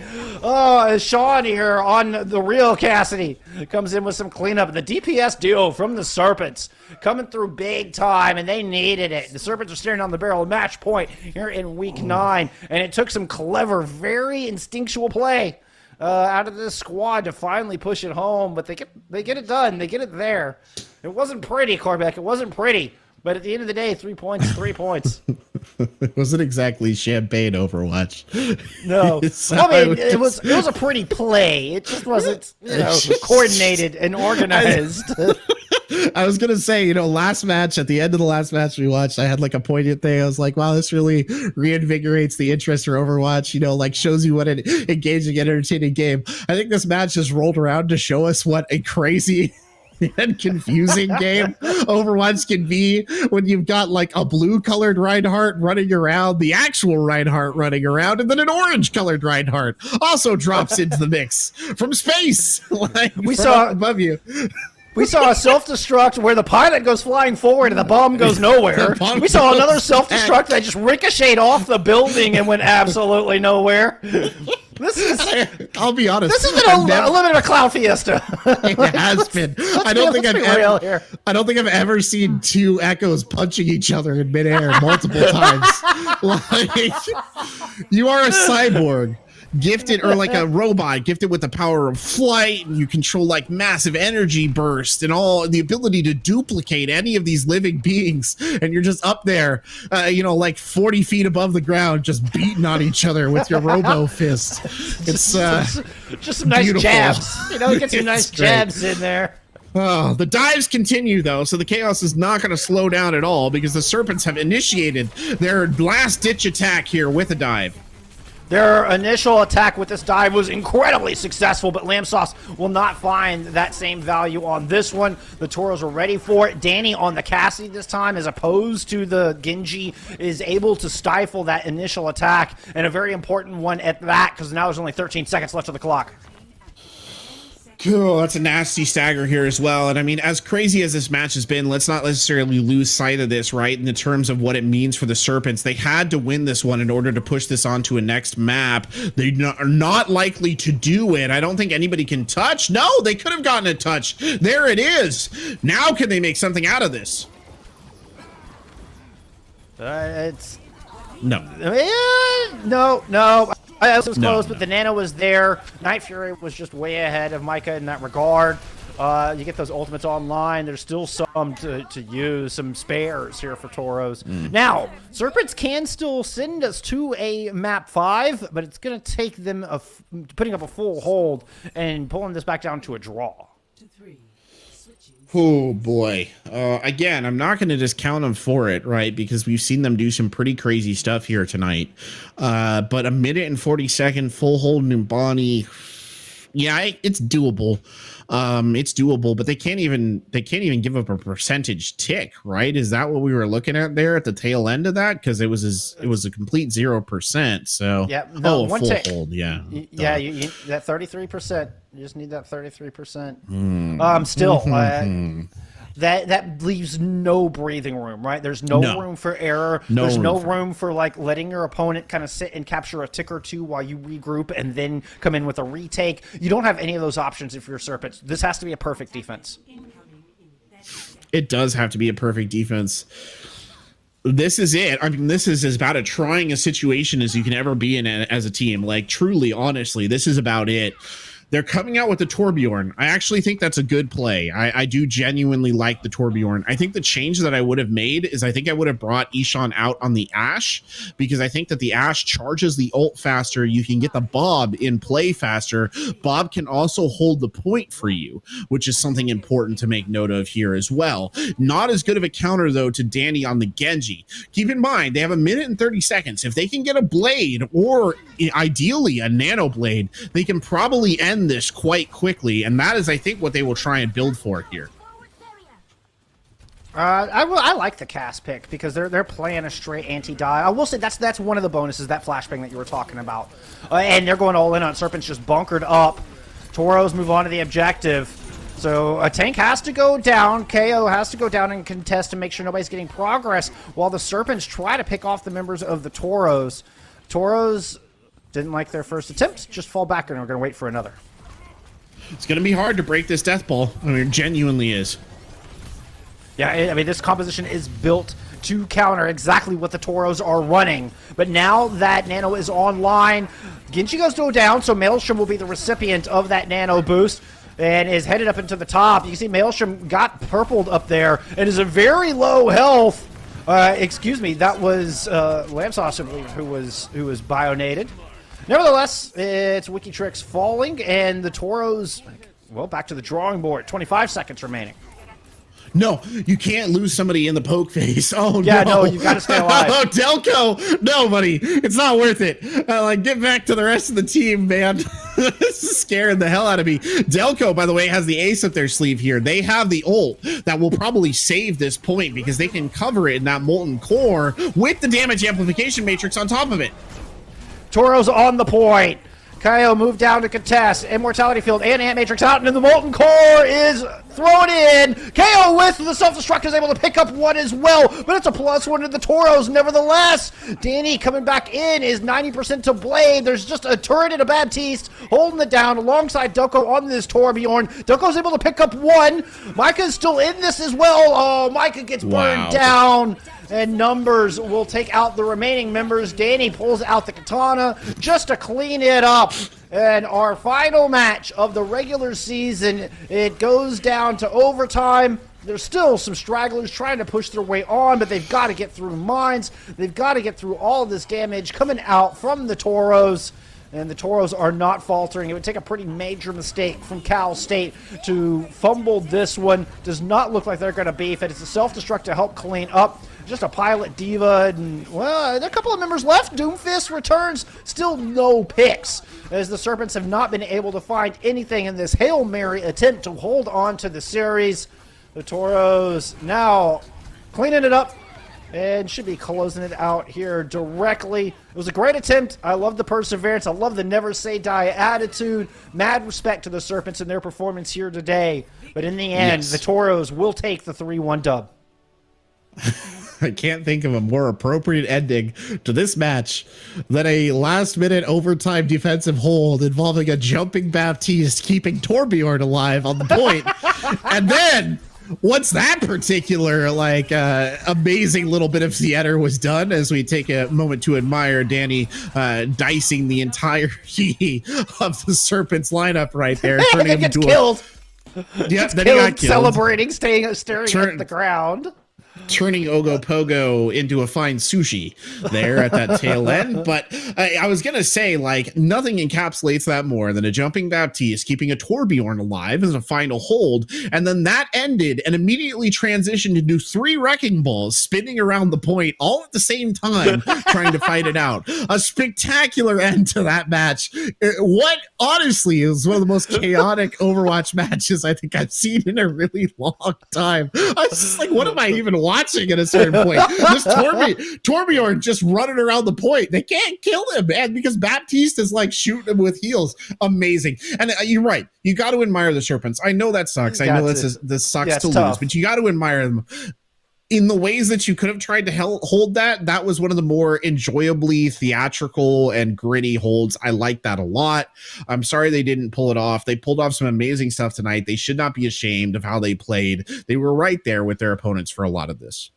All 3 of our hybrid and escort maps went into extra innings. Every single one of them, all 3 came down to kind of final fight scenarios that seemingly could have gone either way. This was a really, really close match and a heck of a way to end our regular season. I mean, that was...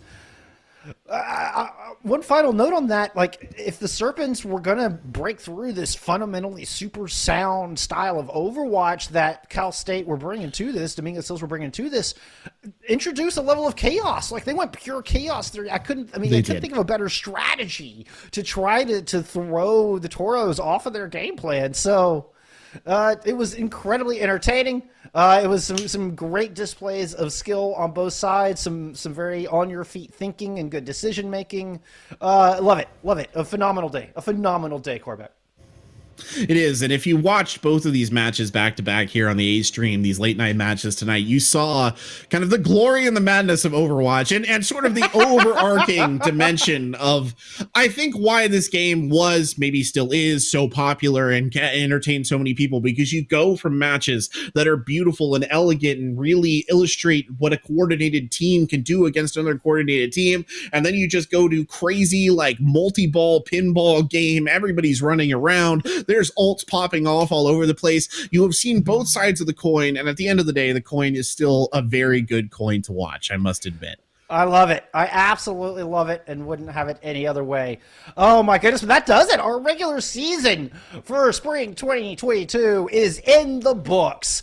And, there is nothing left but the playoffs. Y'all be sure and follow NECC Games on Twitter. Keep you notified of all the playoffs we've got going on here for NECC Overwatch. Big shout out to Caroline, our observer, as well as Tofu, our producer today, behind the scenes, putting in a lot of hard work to help bring you these games. Most importantly, thank you all out there very much for hanging out with us, enjoying the chaos, enjoying the glory that has been Overwatch. Absolutely love it and appreciate it and love y'all very much. Thank you so much for watching. We'll see you in the postseason.